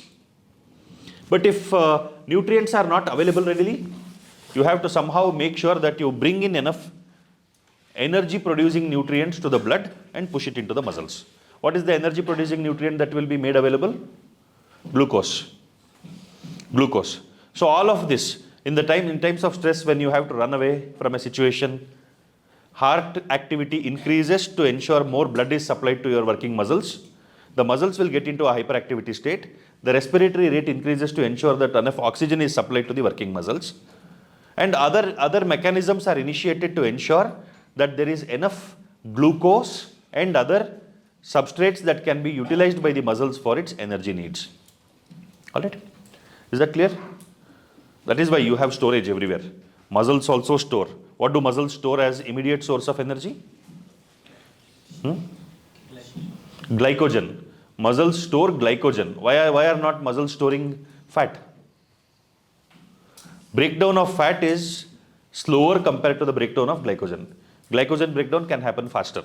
So when the muscle has to get into an immediate action mode, it cannot be dependent on glucose being delivered from outside. It has to be ready with its own backpack. Glycogen is its backpack. It will start eating and start running. In the meantime, by the time this is exhausted, you can get the supply. All right. Same with calcium. Why muscle has to store its own calcium? There is enough calcium in blood already. There is calcium in circulation. But when the time for its hyperactivity comes, you cannot wait for calcium supply to be increased by increasing the blood circulation, and the muscle should have its own supply of calcium to ensure that it continues to act at a higher rate until the system adapts, until the system becomes aligned to deliver its requirement. You understand? So nutrient, it has its backup, glycogen. For contraction, it has its backup, calcium. For oxygen, it has its backup, myoglobin. Correct? Hemoglobin will deliver. Hemoglobin comes through blood. But immediate, instant, you have to sprint, you have to run away immediately. It doesn't even want to take the chance of waiting for the heart rate and blood supply to increase. Respiratory rate to increase. Immediate supply, how do you ensure? That is the preparation. Okay, that is, muscle is a very good trainer for us to understand how you should be prepared for crisis. When there is no crisis, no problem, don't worry. Stay happy. But if there is a crisis, will you be able to get out of it? Will you be able to get out of it? Even in that window where it takes time for you to, it takes time for help to reach you. All right, that is the preparation you need to make. Why do you need to get strong physically? Do you need to fight with somebody? No, you don't go on a fight. But if there is a need to fight, can you fight? That is the preparation. If somebody is trying to attack you and harm you, do you have the power to fight back in that situation? That is the preparation. You have to keep preparing. You have to keep preparing physically so that if there is a time where you have to hit back physically, you should be capable of doing that. Both in terms of your readiness mentally and in terms of your physical strength. That is why get stronger. Small savings, small money backup. All of these are like that only. See, muscle, 3 things it requires, 3 things it keeps it. And by the time it is exhausted, the system will kick in and immediate supply will be increased to ensure that the muscle continues to function. All of this is regulated by the sympathetic system. Sympathetic system is the fire. Parasympathetic system is the water. Both of them together ensure that the temperature remains optimum. If there is a need to increase the temperature, it happens. Or we can say, instead of fire and water, we can call it as hot air and cold air. Sympathetic system is the hot air. Parasympathetic system is the cold air. Both the cylinders are fitted to the balloon of your body. The balloon has to fly within the range of a certain height, within a certain height range. The balloon has to be normally has to be between, let's say 50 feet to 100 feet or 200 feet to 300 feet. That is the height that you have to keep the balloon. But you are flying at 100 feet or 150 feet and straight towards you there is an aeroplane coming. Straight towards you there is let's say a missile coming towards you. Now what should you do? Your balloon should rise further up. Your balloon should rise further up, go beyond 200 so that you escape the missile. Can you remain beyond 200? You have to get back to between 100 to 200. To rise beyond 200, what do you want to do now? What will you do? Increase the fire, not fire.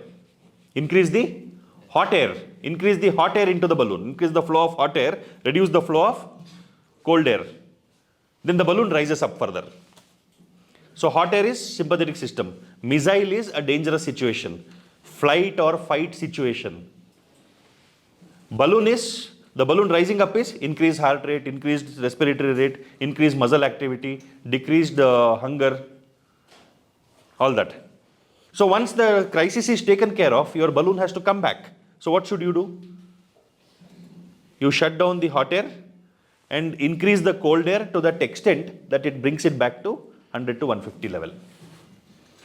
Understand? That is sympathetic and parasympathetic system. So questions come asking you about what is the influence of sympathetic system on a particular function, on a particular system, on a particular organ.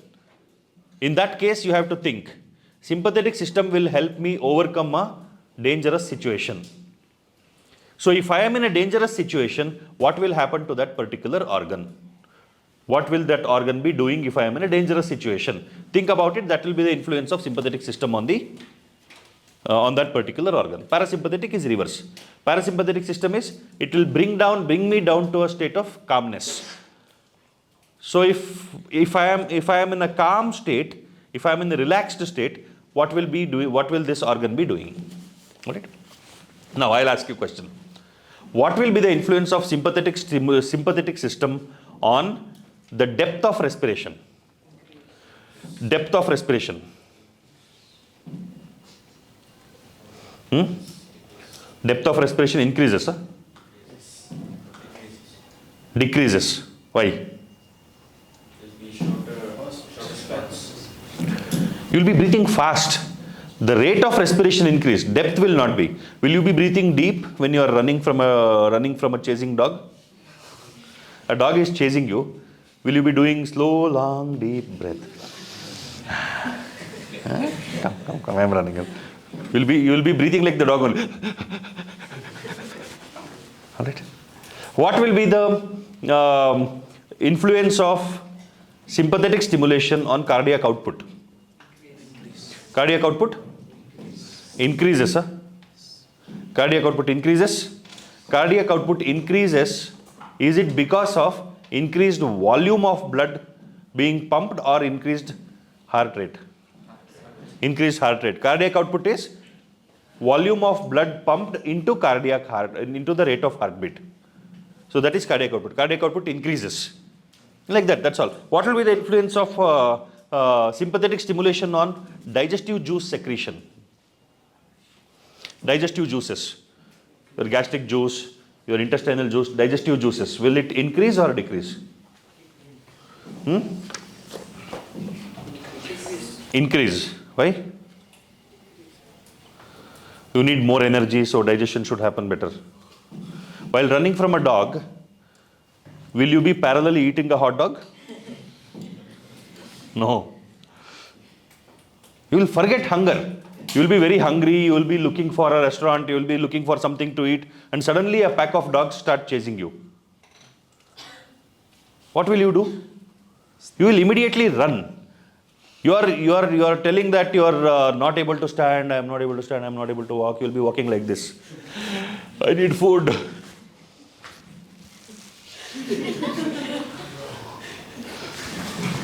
Suddenly you will start running. You will forget hunger. You will forget hunger. Once you stop and your parasympathetic system kicks in, then you will start feeling hungry. I need to eat something.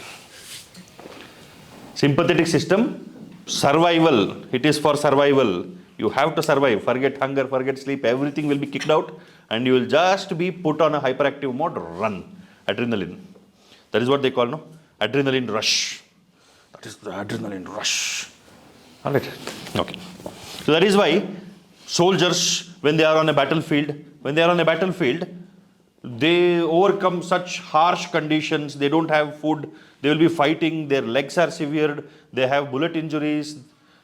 Still they continue to fight. They will somehow go to safety.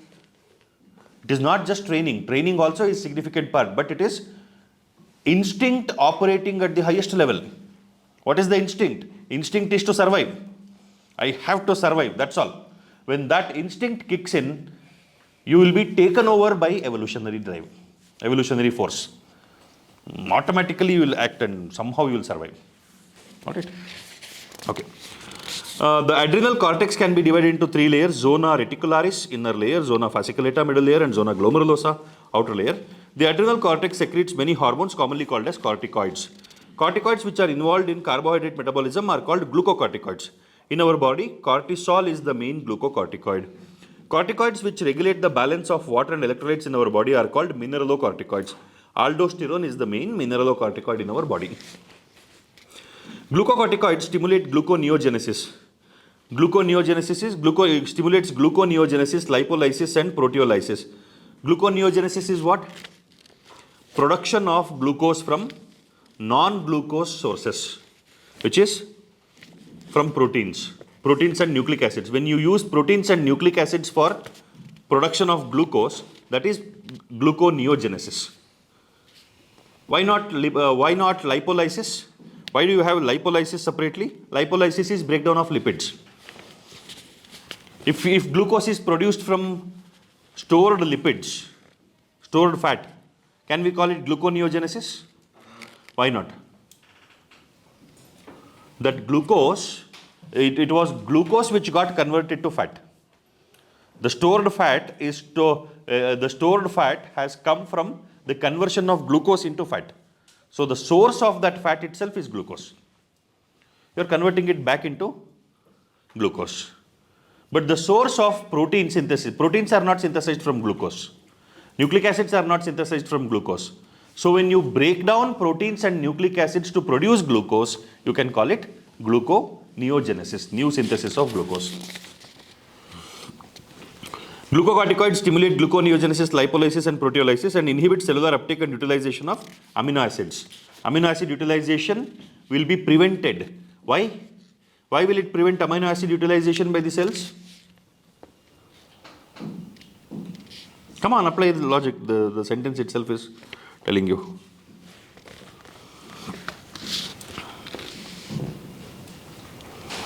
Why will you not allow uptake of amino acids by the cells? What do you want it for? Huh? To make glucose. To make glucose. No, what is your primary job? Your primary job is you will somehow bring in more glucose into the blood to overcome stressful situation. So you look at all possible ways of ensuring glucose is increased. Gluconeogenesis is a mechanism. You can convert amino acids into glucose. If amino acids are taken up, then you will have to look for something else. So you block amino acid uptake. You block amino acid uptake by the cells so that amino acids are available for getting converted into glucose. Is that clear? Cortisol is also involved in maintaining the cardiovascular system as well as the kidney functions. Glucocorticoids, particularly cortisol, produces anti-inflammatory reactions and suppresses the immune response. Very, very important. Glucocorticoids or cortisol suppresses the immune system and helps in overcoming inflammation. See, when you are ill, when you are experiencing some disorder and disease, the irritation is because of inflammation. The inflammation causes pain. The inflammation causes swelling. The inflammation causes redness in visible parts. Internal inflammation causes pain and discomfort. Reduction of inflammation is the sign of recovery. Normal recovery is reduction of inflammation. But what this cortisol does, it will bring down inflammation. It will suppress the immune system. Immune response is inflammation. When inflammation comes down, there is a sense of recovery. You will feel better. You will feel better. So glucocorticoids or cortisol, commonly called steroids. When we talk about medication, you will say, you will hear some doctors give steroid tablets. You should not take steroids without doctor's prescription. You should not suddenly stop taking steroids. Have you heard these things? So steroid tablets, there are other synthetically produced steroids also which will mimic the effect of cortisol. Let's say cortisol, if I give you cortisol, you will start feeling better instantly, very quickly. So you come to me, I'll see that you are having some inflammatory disorder, fever, I give you steroid tablets. You take the tablet, by evening you are fully recovered. Oh, you will tell 10 people that this is a very good doctor. Just I went there, one tablet I took and I am feeling very good. To antibiotics would be your intestinal bacteria. That is your internal warrior system, internal defense mechanism. Those bacteria are very, very important. They produce immune substances, they produce vitamins. Okay. So you take antibiotics, you are killing this gut flora also, which will take much longer to get restored. Antibiotic abuse is a short-term solution for a long-term disaster. All right. It provides short-term solution and leads to long-term disaster. Destroying your intestinal flora is more harmful than going through 2 more days of illness. Trying to fight the disease with immune boosting support. Manage the inflammation, manage the infection, manage the temperature, observe for danger signs. As long as you don't go into the danger zone, let the body recover, support it with some nutrient supplements, vitamins, minerals, hydration, managing the symptoms. Antibiotic should be a choice of inevitability. If we don't give antibiotic, the risk will be bigger, not the first choice. So antibiotic abuse should not happen. When you become doctors, you should be sensible in the use of antibiotics. Second, you should be sensible in the use of steroids. Steroids are magic drugs. People get addicted to the effect of steroids. Makes you feel good. Because generally inflammation comes down. So somebody who continues to take steroids for a longer period of time, the negative feedback mechanism is set in. That means there is continuously available levels of steroid in the blood, which will suppress the ACTH, adrenocorticotropic hormone. And ACTH has also got different components. The cortisol stimulating ACTH component will be suppressed. So the cortisol producing cells in the adrenal gland will not be activated. Over time, they will stop producing cortisol. There will be adrenal failure. So suddenly the person stops taking steroid, adrenal gland is not in a position to produce steroids. It has lost the feedback loop. Long-term abuse of steroid will lead to that.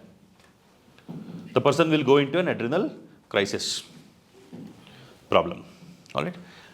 Medicines are everything has advantage, disadvantage. Nothing is just advantage only. Everything has got benefits and dangers depending on the extent of its usage. All right.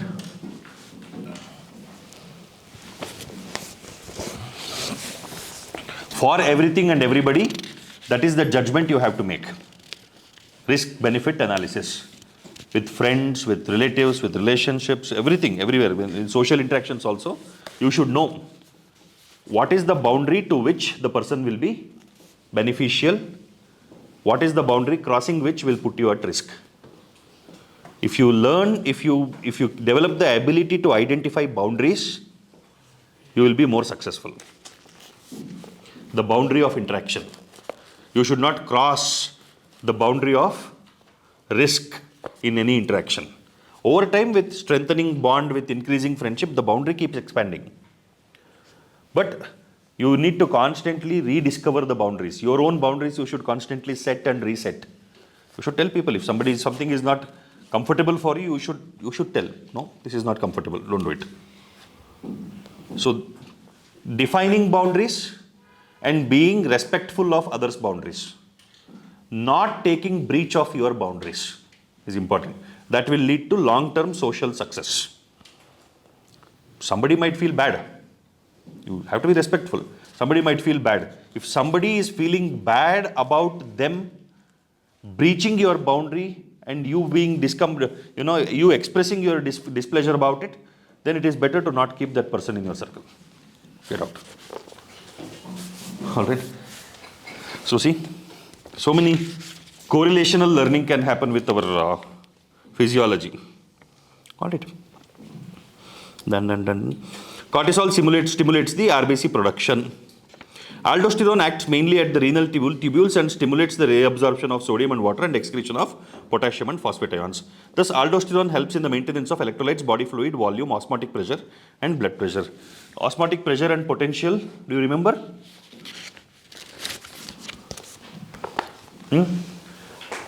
Water flows from a system of dash osmotic potential to dash osmotic potential. Huh? High osmotic potential to low osmotic potential. Okay. Who agrees? Water flows from a region of high osmotic potential to low osmotic potential. Those who agree, raise your hands. Candidate withdrew from elections. He told it. I asked others to agree or disagree with it. He is not even there in the contest. Who disagrees? Osmotic potential. Water flows from a region of high osmotic potential to low osmotic potential. Those who disagree, raise your hands.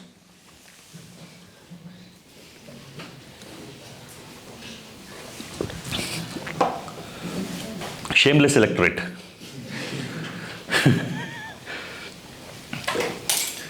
Sitting with head held high without voting. Unfit to be in a democracy. So if only this portion of the clip is cut out from the video and played, you can portray me as a very abusive teacher. How can this person talk like this in the class? This is an abusive teacher. Then there will be debates in the TV channels. Just time pass. All right. When we were in school, we used to wait for that 15 minutes. 7 o'clock in the evening to 7:15 used to be the news time.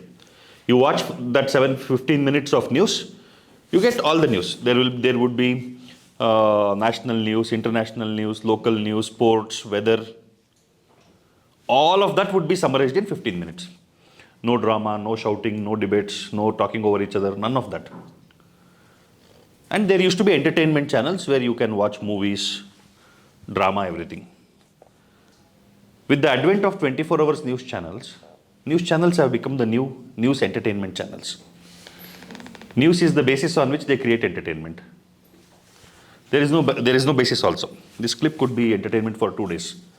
If I am so significant to use me as the entertainment, but I'm not sure whether that is the case right now. So I can talk like this for some more time. All right. Maybe when talking like this becomes entertainment, should stop talking like this when there is camera. Okay. Pancreas is a composite gland. Composite gland because it's a dual gland. Endocrine as well as exocrine. Exocrine component is the digestive enzymes. Endocrine component is the islets of Langerhans. Endocrine pancreas consists of islets of Langerhans, 1 to 2 million islets of Langerhans in a normal human pancreas. Potential and pressure. Potential is the ability to give, pressure is the ability to take. That's all. Remember that. You will give according to your potential, you will want according to your pressure. Alright? Income is potential,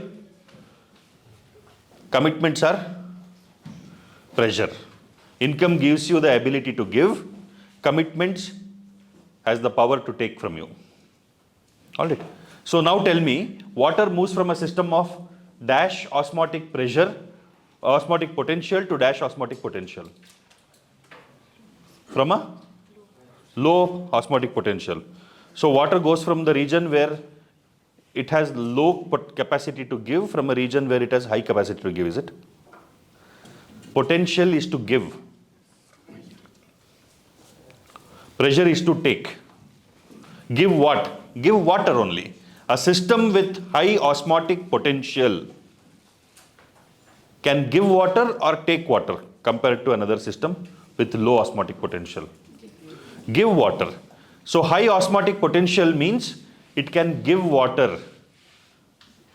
Osmotic pressure will be low. Osmotic pressure is it's want to take water, desire to take water. Okay. That's all. Remember that way. Income, expenditure. Income and commitments. Income is your potential. Commitments are your pressure. Commitments are pressure. A system with high osmotic potential will be, let's say, a fluid system with high osmotic potential will have more concentration of solutes or less concentration of solutes. High osmotic potential is equal to less concentration of solutes or more concentration of solutes. Less concentration of solutes. A system with relatively high osmotic potential is concentrated or dilute? Dilute. Osmotic potential and osmotic pressure are related inversely. It is inverse relationship. Everything is simple, students. You have to be clear. Clarity is the key. This, how many times, I have told this multiple times. You will forget. Okay, but you have to somehow link it and remember it. If you are clear with the fundamentals, you will get most of the things right. Okay. The two main types of cells in the islets of Langerhans are called alpha beta cells. Alpha cells glucagon, beta cells insulin. Glucagon is a peptide hormone and plays an important role in maintaining the normal blood glucose level, acts mainly on the liver cells, hepatocytes, and stimulates glycogenolysis, resulting in an increased blood sugar, hyperglycemia. In addition, this hormone stimulates the process of gluconeogenesis, which also contributes to hyperglycemia. Glucagon reduces the cellular glucose uptake and utilization. Thus, the glucagon is a hyperglycemic hormone. See, glucagon and cortisol has similar function. We have discussed this. Glucagon reduces the uptake of glucose by cells. Cortisol will increase the uptake of glucose by cells. That is the only difference. Both of them will contribute to increasing glucose level in the blood. Glucagon will not bring about hyperglycemia in the true sense. 70 milligram per deciliter is the baseline sugar. Glucagon can maintain it at around 120 to 140. It can sustain you.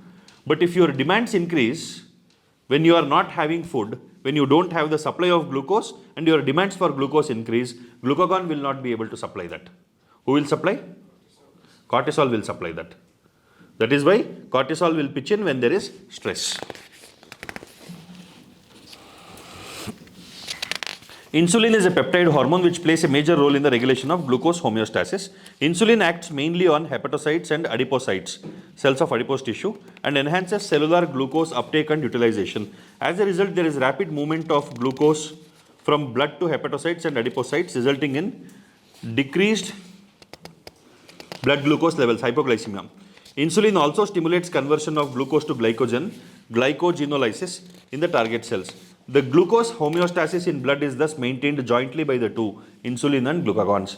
Prolonged hyperglycemia leads to a complex disorder called diabetes mellitus, which is associated with loss of glucose through urine and formation of harmful compounds known as ketone bodies. Diabetic patients are successfully treated with insulin therapy. The most dangerous fellow is insulin for your body function. If you are an actor, if you are a sports person, if you are conscious about your weight, you want to maintain a lean body, the one fellow whom you want to manage well is insulin. You know why? I'll tell you. This insight is important. A large number of people I interact with are worried about how they look, are worried about their bodies, their weight. Somebody is worried because they are underweight, somebody is worried because they are overweight, somebody is worried because they are not able to put on weight, somebody is worried because they are not able to lose weight. And this worry is the foundation for so many businesses. Now, I'll tell you something which will help you save money and probably make money also if you can translate this knowledge into business.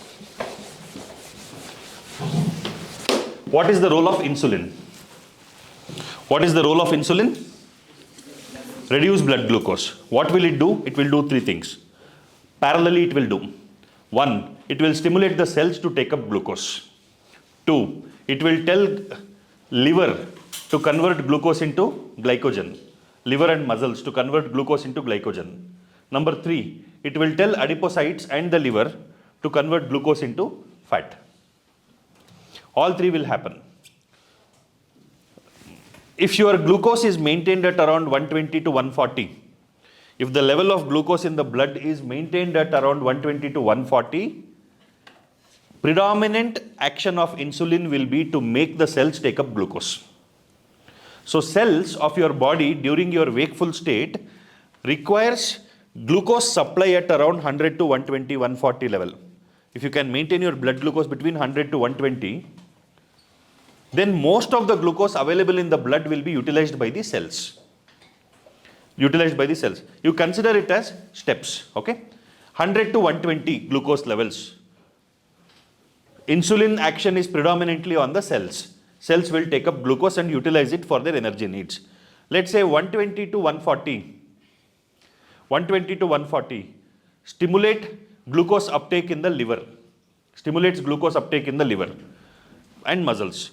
First is glycogen. For people who eat 3 times a day, glycogen stores will always be full. So any uptake stimulation that will happen will be for the conversion of glucose into fat. The more you have glucose beyond 120 for extended periods of time, the more will be conversion of that glucose into fat. So for maintaining weight or weight loss also, whatever it is, your target is to maintain your blood glucose between 100 to 120, not exceeding 120 milligrams per deciliter of blood. Simple. Correct? You eat food. Now when you eat food, carbohydrates are digested. Digestion of carbohydrates will do two things. One, you have to consider two things during digestion of carbohydrates. Number one, how much time does it take for this carbohydrate to get digested? Will it get digested fast or will it take time for digestion to happen? The second one is, what is the rate of glucose availability per unit time because of the carbohydrate? So how much glucose is made available for absorption per unit time? If the carbohydrate is easy to digest, that means it will be broken down faster. Digestion completing faster means you will feel hungry sooner. You will eat more. If digestion is happening faster, that means more amount of glucose is being made available for absorption. More amount of glucose being made available for absorption means more glucose entering the blood in batches. Glucose entry into blood will be faster. More glucose entering blood faster in a shorter period of time means what will happen to the blood glucose? Blood glucose level will increase. And there is another thing you have to consider. If the if glucose is entering bloodstream slowly and the blood glucose is maintained at around 100 to 120, the insulin released from your pancreas will be just about enough to stimulate the cells.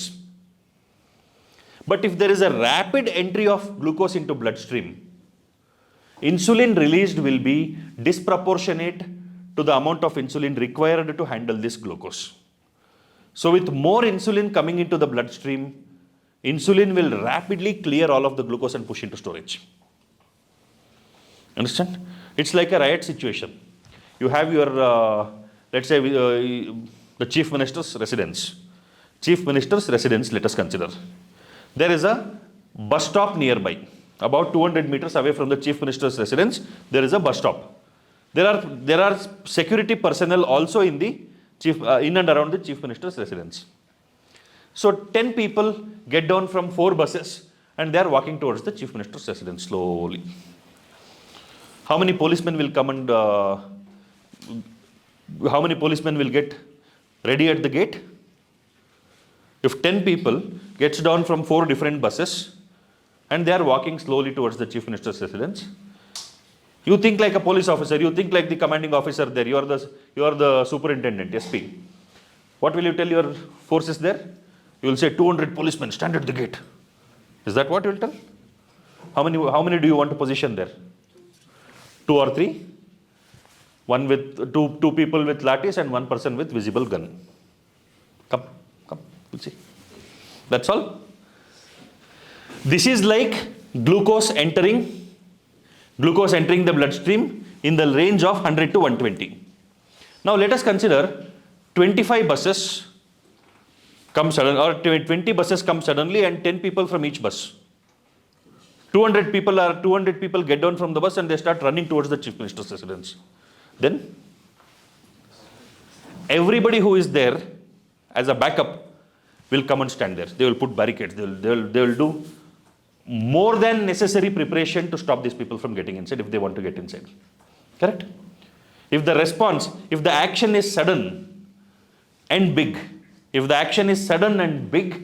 the response will be quick and disproportionate. Insulin will do that. So, baseline, the moral of the story is, I can go on with this. I've done a lot of study on this. Okay, but cutting it short, the practical implication of that is you have to ensure the kind of carbohydrate that you eat. You have to take care of the kind of carbohydrate that you eat. Take care of 2 things. Even just one thing, simple. Eat only complex carbohydrates. Carbohydrates which will take longer time to get digested. Complex carbohydrates. Millets take longer time to get digested. Avoid processed carbohydrates. Simple. Simpler the carbohydrate, harmful it is. More complex the carbohydrate, better it is. Ragi, jowar, millets. Ragi is little millet, little millet. Finger millet it's called. All of these are very complex carbohydrates. It will take longer time to digest. So what happens? The duration between 2 meals will get extended. You eat complex carbohydrate, you will not feel hungry for a longer period of time. So the quantity of food that you eat will reduce. And load up your food with fibers. Fill up the tummy with fibers, eat complex carbohydrates and enjoy your life. Everything else will be taken care of by your body. You have moderate physical activity and take care of your carbohydrate intake. Rest of the things will be taken care of by your inbuilt software. What is the software? Your genetics. You have your gene pool, no? At the end of it, that will determine how you will be able to utilize all of this. Glycemic index is a concept that you have to remember here. What is glycemic index? Glycemic index is a measure of glucose being made available by the digestion of a particular carbohydrate. So high glycemic index is good or low glycemic index is good? It is a measure of how much glucose is made available when this carbohydrate is digested per unit time. High glycemic index means more glucose will be made available per unit time. Low glycemic index means less glucose will be made available per unit time. What is better? What do you want to eat? Food with carbohydrates with high glycemic index or low glycemic index? Huh? Food with high glycemic index. So you want more glucose to be made available per unit time? You want more glucose to get into your blood faster? Foods with low glycemic index has to be consumed. All right? Manage insulin, you will manage your body. All right?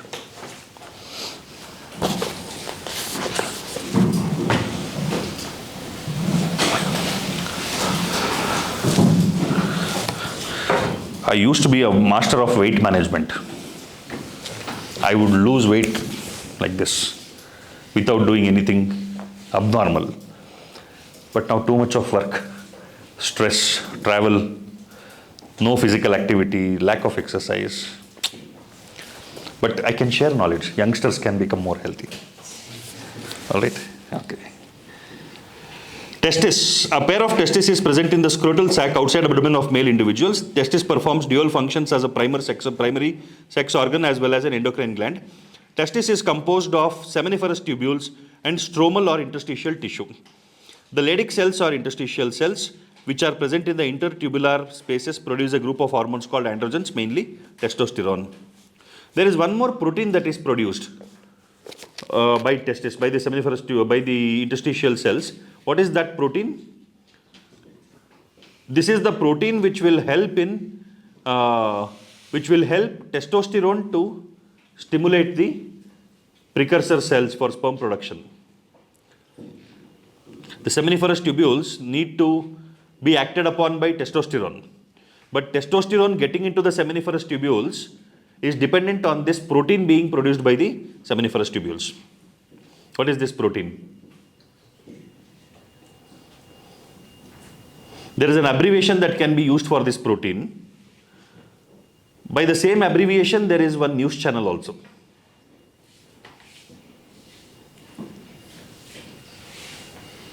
Starts with A. Which news channel starts with the abbreviation A? It is a 3-letter abbreviation. ANI? No, not ANI. ANI is a media house. Yes, okay. Not ANI. Huh? Correct. Tell it louder. ABP News is the news channel. What is this protein? ABP? Androgen binding protein. Androgen binding protein. So next time you see ABP News, you know it is present in the seminiferous tubule, helps in the concentration of testosterone. Oh. Helps in the concentration of testosterone within the seminiferous tubules, which is necessary for the initiation and progression of spermatogenesis. ABP you have to remember that. Okay. Androgens regulate the development, maturation and functions of the male accessory sex organs like epididymis, vas deferens, seminal vesicles, prostate gland, urethra, etc. These hormones stimulate muscular growth, growth of facial and axillary hair, aggressiveness, low pitch of voice, etc. All this male voice is because of testosterone. All right. The bass voice. Testosterone is what changes the structure of your vocal cords, making the sound come out with low pitch. All right.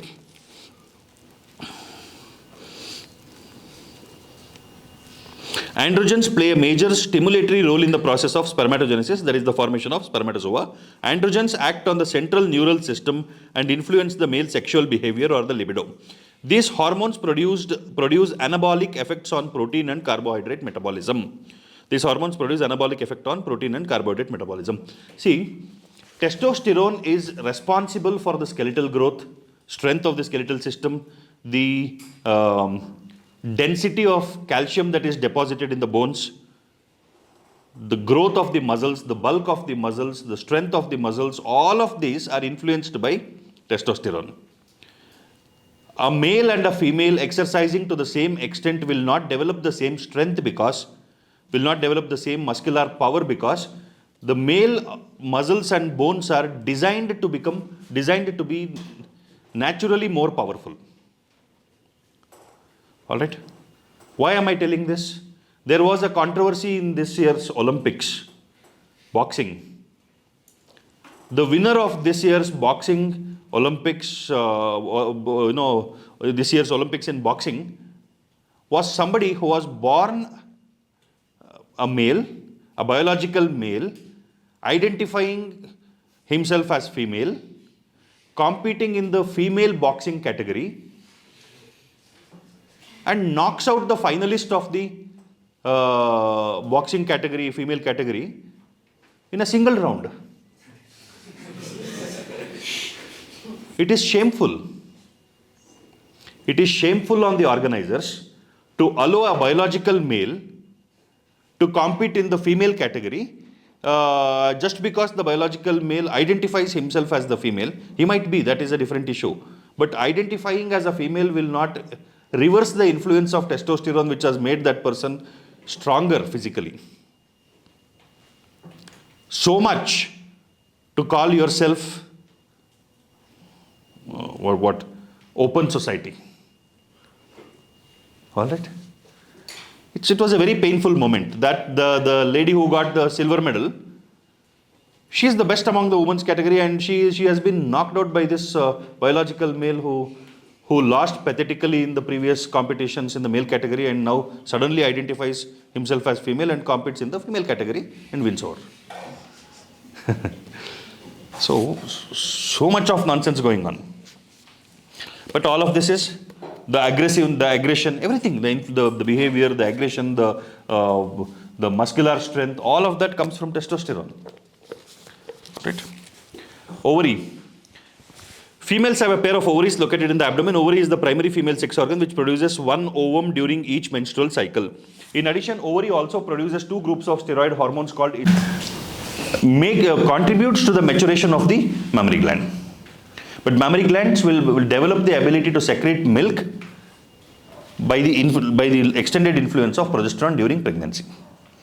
And there is a testing of that happening in the last trimester of pregnancy. In the last month of pregnancy, there is a placental hormone which will be produced which will test the functioning of the mammary glands. Which is that hormone? HPL, human placental lactogen. Human placental lactogen, which will initiate low volume milk production in the mammary glands just to keep the mammary glands ready for milk production post delivery of the baby. Right. So beautifully designed. Nature, you call it whatever you want, combination of multiple things, nature, evolution, God, all of it, whatever has led to the development of life the way we see it, has done a great job, isn't it? So our work should be to learn from it and try to contextualize it to our life and make our lives better. Okay, life and living, you can say. Life has been designed well. Your job is to learn from life and make your living better. All right. Ovary, dun. Progesterone supports pregnancy. Progesterone also acts on the mammary glands and stimulates the formation of alveoli, sac-like structures which store milk and milk secretion. Hormones of heart, kidney and gastrointestinal tract. Now you know about the endocrine glands and their hormones. However, as mentioned earlier, hormones are also secreted by some tissues which are not endocrine glands. For example, the atrial wall of our heart secretes a very important peptide hormone called atrial natriuretic factor, which decreases blood pressure by excreting sodium, by stimulating the excretion of sodium. When blood pressure is increased, ANF is secreted, which causes dilatation of the blood vessels. This reduces the blood pressure. The juxtaglomerular cells of kidney produce a peptide hormone called erythropoietin, which stimulates erythropoiesis or the formation of where is that? RBC. Endocrine cells present in different parts of the gastrointestinal tract secrete four major peptide hormones, namely gastrin, secretin, cholecystokinin, and gastric inhibitory peptide. See, gastrin will stimulate the production of gastric juice. Secretin will stimulate the production of pancreatic juice. CCK, cholecystokinin, has another twin. What is the other one? There is another one. CCK has another role. CCK is cholecystokinin. That is, it will stimulate the release of bile from the gallbladder. What is its role on the pancreas? It has a role on the pancreas also, by which it has another name. On the pancreas it is PZ. What is PZ? Pancreozymin. Cholecystokinin, pancreozymin, like what is that? Rap. Cholecystokinin, pancreozymin. If you want to do, somebody wants to rap the hormones. It's a very conducive phrase for rapping. Cholecystokinin, pancreozymin. Right. Secretin and pancreozymin, both of them do some things. Pancreozymin will stimulate the production of zymogen granules, that is the inactive enzymes or the precursor enzymes, trypsinogen, chymotrypsinogen, those hormones. The entire pancreatic juice production is stimulated by secretin. All right. Gastrin acts on the gastric glands and stimulates the secretion of hydrochloric acid and pepsinogen. Secretin acts on the exocrine pancreas and stimulates secretion of water and bicarbonate ions. CCK acts on both pancreas and gallbladder and stimulates the secretion of pancreatic enzymes and bile juice, respectively. Gastric inhibitory peptide inhibits gastric secretion and motility. Several other non-endocrine tissues secrete hormones called growth factors. These factors are essential for the normal growth of tissues and their repairing or regeneration. Mechanism of hormone action. Hormones produce their effects on their target tissues by binding to specific proteins called hormone receptors. We have seen that, we have discussed this, located on the target tissues only. Hormone receptors present on the cell membrane of the target cells are called membrane-bound receptors, and the receptors present inside the target cell are called intracellular receptors, mostly nuclear receptors present in the nucleus. Binding of a hormone to its receptor leads to the formation of a hormone receptor complex. Each receptor is specific to one hormone only, and hence receptors are specific. Hormone receptor complex formation leads to certain biochemical changes in the target tissue. We discussed all of this yesterday, the second messenger system and all. Target tissue metabolism and hence physiological functions are regulated by hormones. On the basis of their chemical nature, hormones can be divided into groups. Polypeptide, peptide, protein hormones, insulin, glucagon, pituitary hormones, hypothalamic hormones, etc. Steroids, cortisol, testosterone, estradiol, progesterone. Iodothyronins, that is those that have iodine in their structure, thyroid hormones. Amino acid derivatives, epinephrine. Alright. Hormones, this you have to remember. Questions will come with a list of hormones asking for which of these are polypeptide hormones, which of these are amino acid hormones, like that. Iodines, you know, thyroid hormones have thyroid iodine derivatives. Steroid hormones, you know, it will end in steroid sounding reference, like cortisol. Cortisol is hydrocortisone, corticosteroid.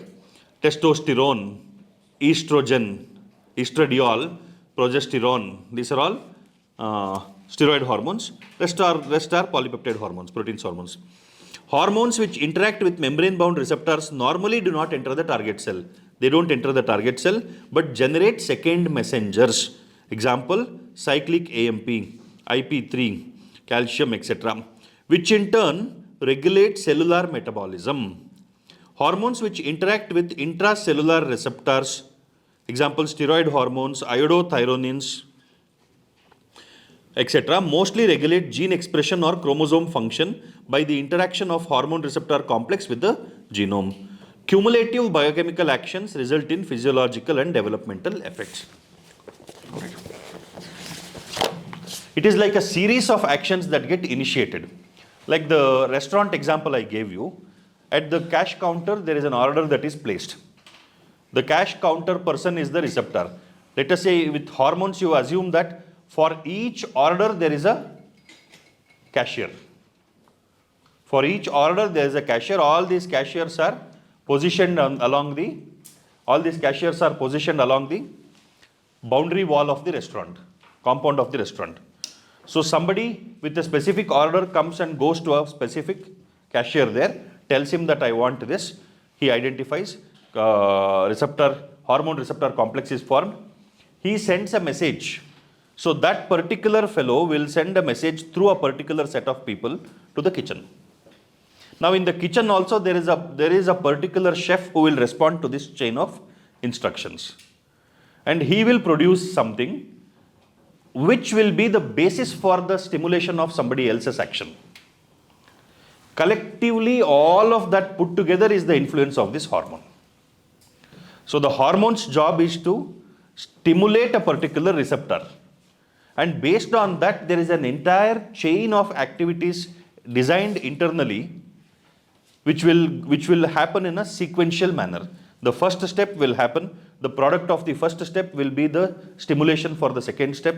That will stimulate something else. That will stimulate something else. And in this sequence of events, collectively, whatever changes happen is what we see physiologically or metabolically also. Is that clear? So hormone alone cannot do. Hormone has the inputs from the nervous system. The nervous system has inputs from the surroundings. Nervous system is gathering information continuously. The endocrine system cannot gather information, no? The nervous system is like IB, Information Bureau, Intelligence Bureau. It is the IB, it has its spies, it has its eyes all around, eyes and ears. So the nervous system gathers information from outside as well as inside. Nervous system's, one of the primary job of nervous system is to gather external and internal information of the environment. External environment, internal environment. External environment of what? Those influences in the surroundings which can possibly cause danger to the body. So externally, what all do you want to gather information about? You tell me. Of the outer surroundings, external surroundings, what information do you want to gather? Now you be the nervous system. What information do you want to gather? Huh? Temperature, light, temperature, touch, pressure, pain, all the sense organs. Whatever the sense organs can pick up, those are all information, whatever sense organs can pick up, and otherwise also. See, skin is also a sense organ. Skin is also a sense organ. So every change that happens externally is picked up by the receptors that are positioned throughout the body externally. Nervous system gets inputs about what is happening outside. So it has the capacity to integrate all that information and decide what should be the response. Yes or no? The response can be determined. Internal information the nervous system is again gathering by internal receptors. What is the information it is gathering? Metabolic rate, temperature, blood composition, respiratory rate, composition of gases in the blood, the level of the different nutrients. The entire chemical medium information is gathered by the receptors internally. So externally, the environmental influences are recognized, changes are monitored. Internally, the chemical the chemical milieu or the environment is identified, and the level of each of the chemicals is recognized. What is the level? What is the change? Is it increasing? Is it decreasing? Pressure? What is the rate of flow? Everything, every bit of functioning internally is monitored. Now think of the kind of integration of information that needs to happen in the nervous system. And the appropriate organs and tissues have to be stimulated to perform certain action. The nervous system will not explain to the muscle why it should act fast, will it? It will only stimulate the muscle to act. When the nervous system is stimulating, the muscle's job is to contract, relax, contract, relax, contract, relax. Based on what groups of muscles are being stimulated, the action will happen and you are running. You are running. The muscles need not be told and convinced. You understand? So look at it like a whole system of the country. You have the government, you have the executive. Executive is the endocrine system. Government is the nervous system. The brain, like the bureaucracy. Bureaucracy is your spinal cord and all the peripheral nervous system. Spinal cord, the autonomic nervous system and the spinal cord. Autonomic nervous system and the sympathetic nerve. Autonomic and the peripheral nervous system. Though that is like your bureaucracy, the regulatory part. Your receptors are like your spice, the intelligence gathering in mechanism. You gather intelligence about the health of your surroundings, about the health of your country. This is foreign relations. External receptors are like foreign relations. Externally, they are picking up information. The government decides what needs to be done. The bureaucracy is activated. There is message sent to every department to perform action. There is no explanation for the department. At the ground level, you don't talk about logic behind action. You will only tell act. That's all, no? Correct? Everybody need not know everything. That is how you build the systems. If you try to explain the logic behind your instructions to people who are supposed to be on the ground performing their actions, system will not work. So you should know what should be done with whom you should discuss your ideas, with whom you should discuss action plans, with whom you should sit and strategize, to whom you should just tell, this is the task, do it. The entire body. See this? So human physiology classes are not just human physiology classes, they are classes in entrepreneurship and leadership. Alright, your body is your guide. If you understand your body and its functioning, you can design your systems, you can become a better entrepreneur and a leader. Okay, division of work. Everybody having the possibility to do everything is a sure way of not getting anything done. If you make a company, if you build a company and say, there are no hierarchies in the company, everybody can do anything they want, this is the entire work that needs to be done, you do whatever you feel like doing. 100% nobody will do anything. Alright? That is what happened with your self-preparation also. Without a system to drive action, no matter whatever the intention, actions will not happen. Falling back on action will lead to a consequential frustration which will further reduce your action. So 2 months down the line, you will just be lying down on your bed, on your couch with a packet of chips and watching a movie on the TV. That's all will happen. Doesn't mean you are not intelligent, doesn't mean you don't have the capacity to study, doesn't mean you don't have the will to focus. You don't have that one thing which is crucial to make sure a persistent effort happens for a longer period of time, and that is the ecosystem. Alright. So whatever you think of, you should think of how can you create an ecosystem to deliver outcomes. Whether it is your studies, whether it is the companies that you build, whatever. Hormones which interact with membrane-bound receptors normally do not enter the target cell but generate second messengers, that we did know. Cumulative biochemical action results in physiological and developmental effects. You see this, it is represented well in the diagram. Hormone, example FSH, receptor, hormone receptor complex, response 1, second messengers, biochemical responses, physiological response, example ovarian growth. Alright. So is it necessary that all hormones have to act only on the surface? some hormones can enter also. They can bind to the receptors, and the receptors can function like passages for the hormone molecules to enter. The hormone molecules will enter, and they might have nuclear receptors, which will be the final receptor for the hormone. So they bind on the membrane receptors. The membrane receptors will let passage for the hormone molecule. Hormone molecule goes and binds to the nuclear receptors. Then it might lead to second messenger system within the nucleus. Ultimately, the mechanism of action is the same. Okay, done. We are done. Summary. There are special chemicals which act as hormones and provide chemical coordination, integration and regulation in the human body. These hormones regulate metabolism, growth and development of our organs, the endocrine glands or certain cells. The endocrine system is composed of hypothalamus, pituitary and pineal, thyroid, adrenal, pancreas, parathyroid, thymus and gonads. In addition to these, some other organs, example gastrointestinal tract, kidney, heart also produce hormones. The pituitary gland is divided into three major parts which are called as pars distalis, pars intermedia and pars nervosa. This is 1990s news channel. Pars distalis produces 6 trophic hormones.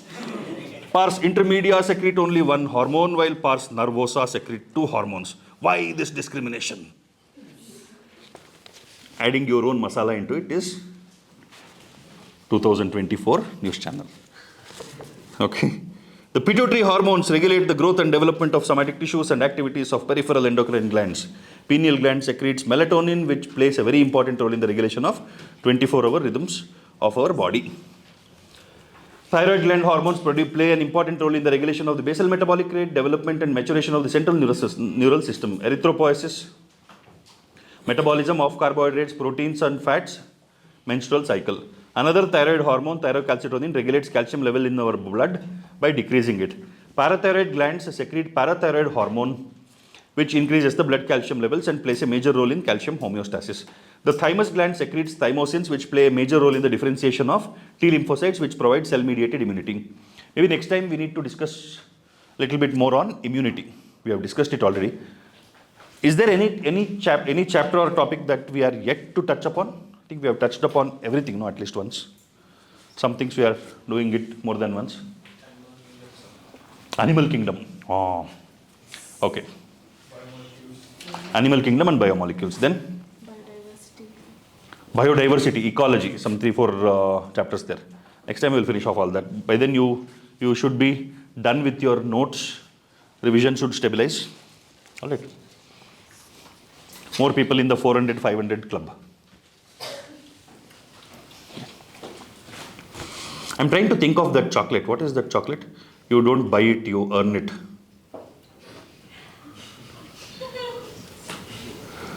That is how they market.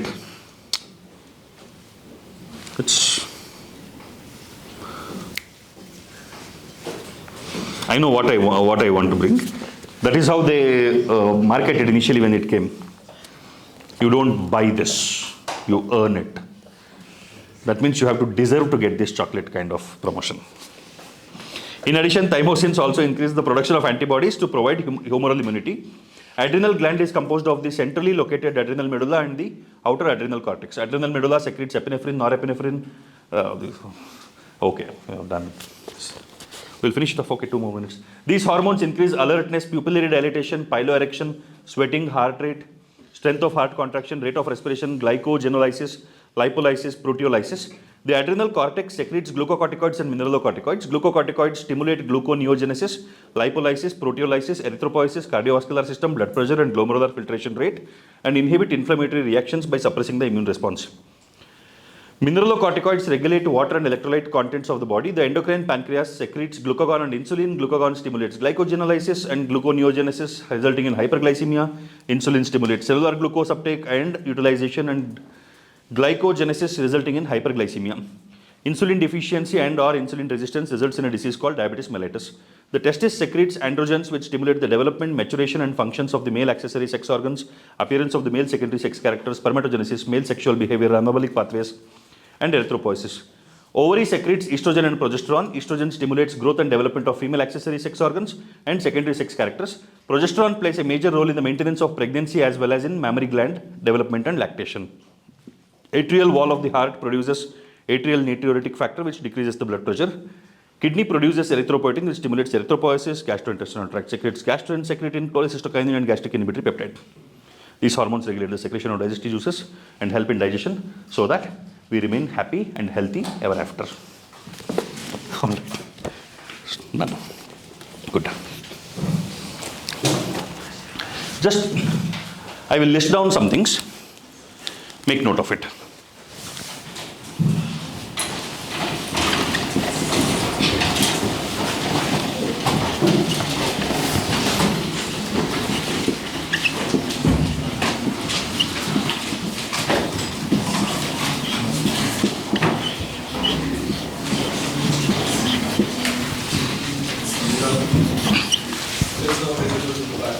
Not visible? Oh.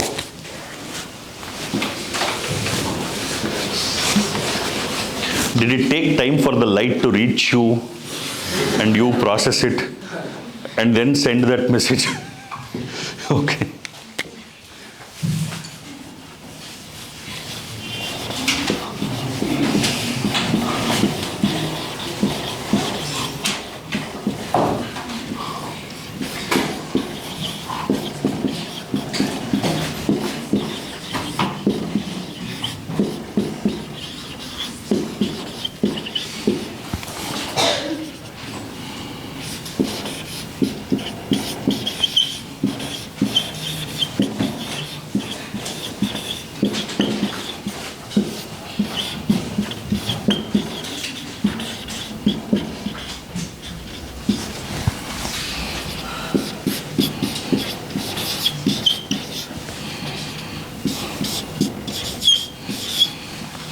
Okay.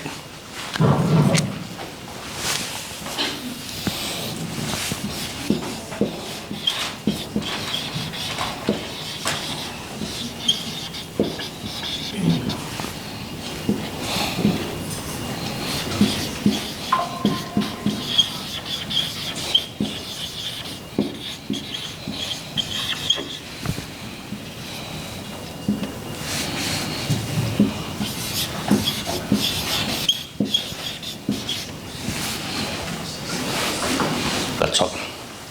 Your beauty secret.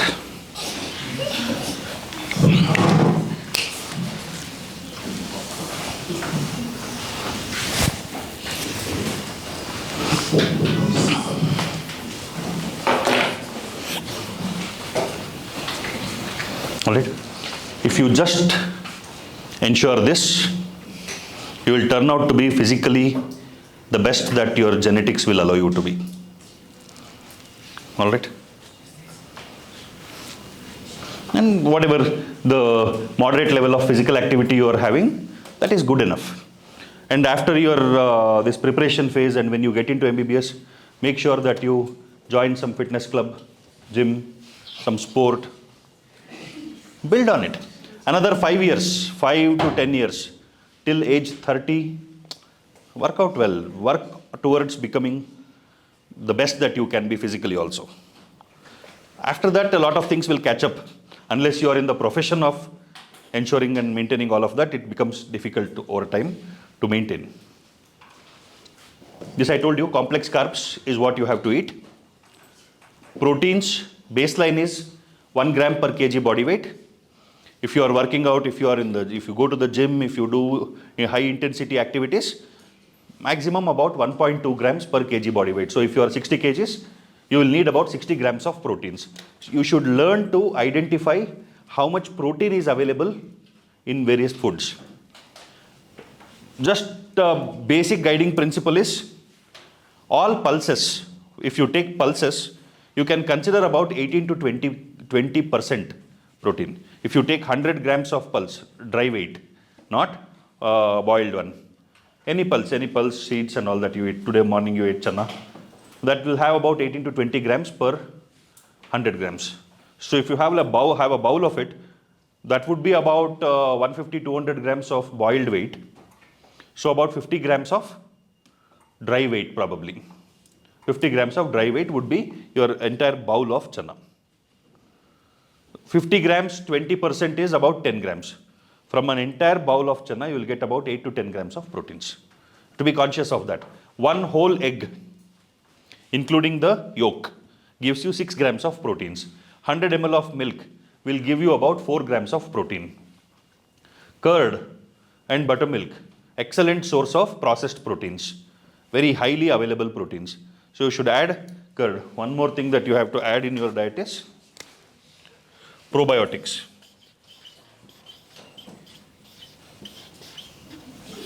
Natural probiotic is curd or fermented foods. Curd and buttermilk are excellent sources of probiotics.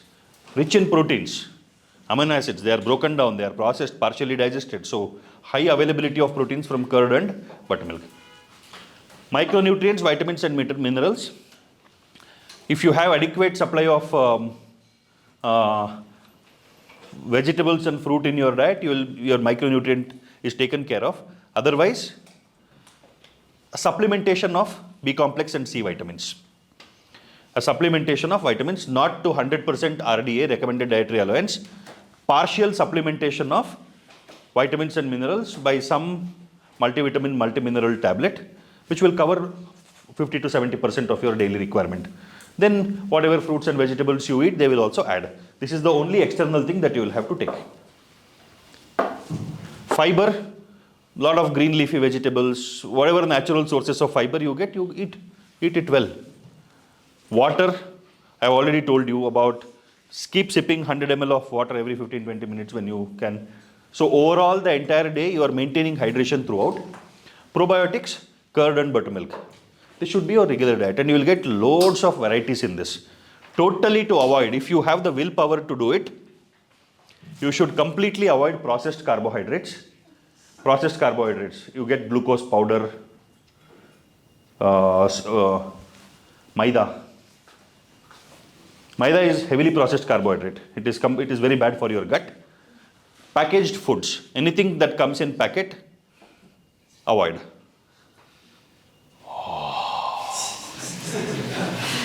Before going, what are you talking? If you have the willpower, if you want to have a great body and health, great body is a reflection of good health. So great body can only come from good health, maintaining good health. Packaged food should be avoided. Sugar is the villain. Because anything that has sugar added to it. Banana, is it bad? No. Eat it. Sugar that is in fruit is good. Anything to which sugar has been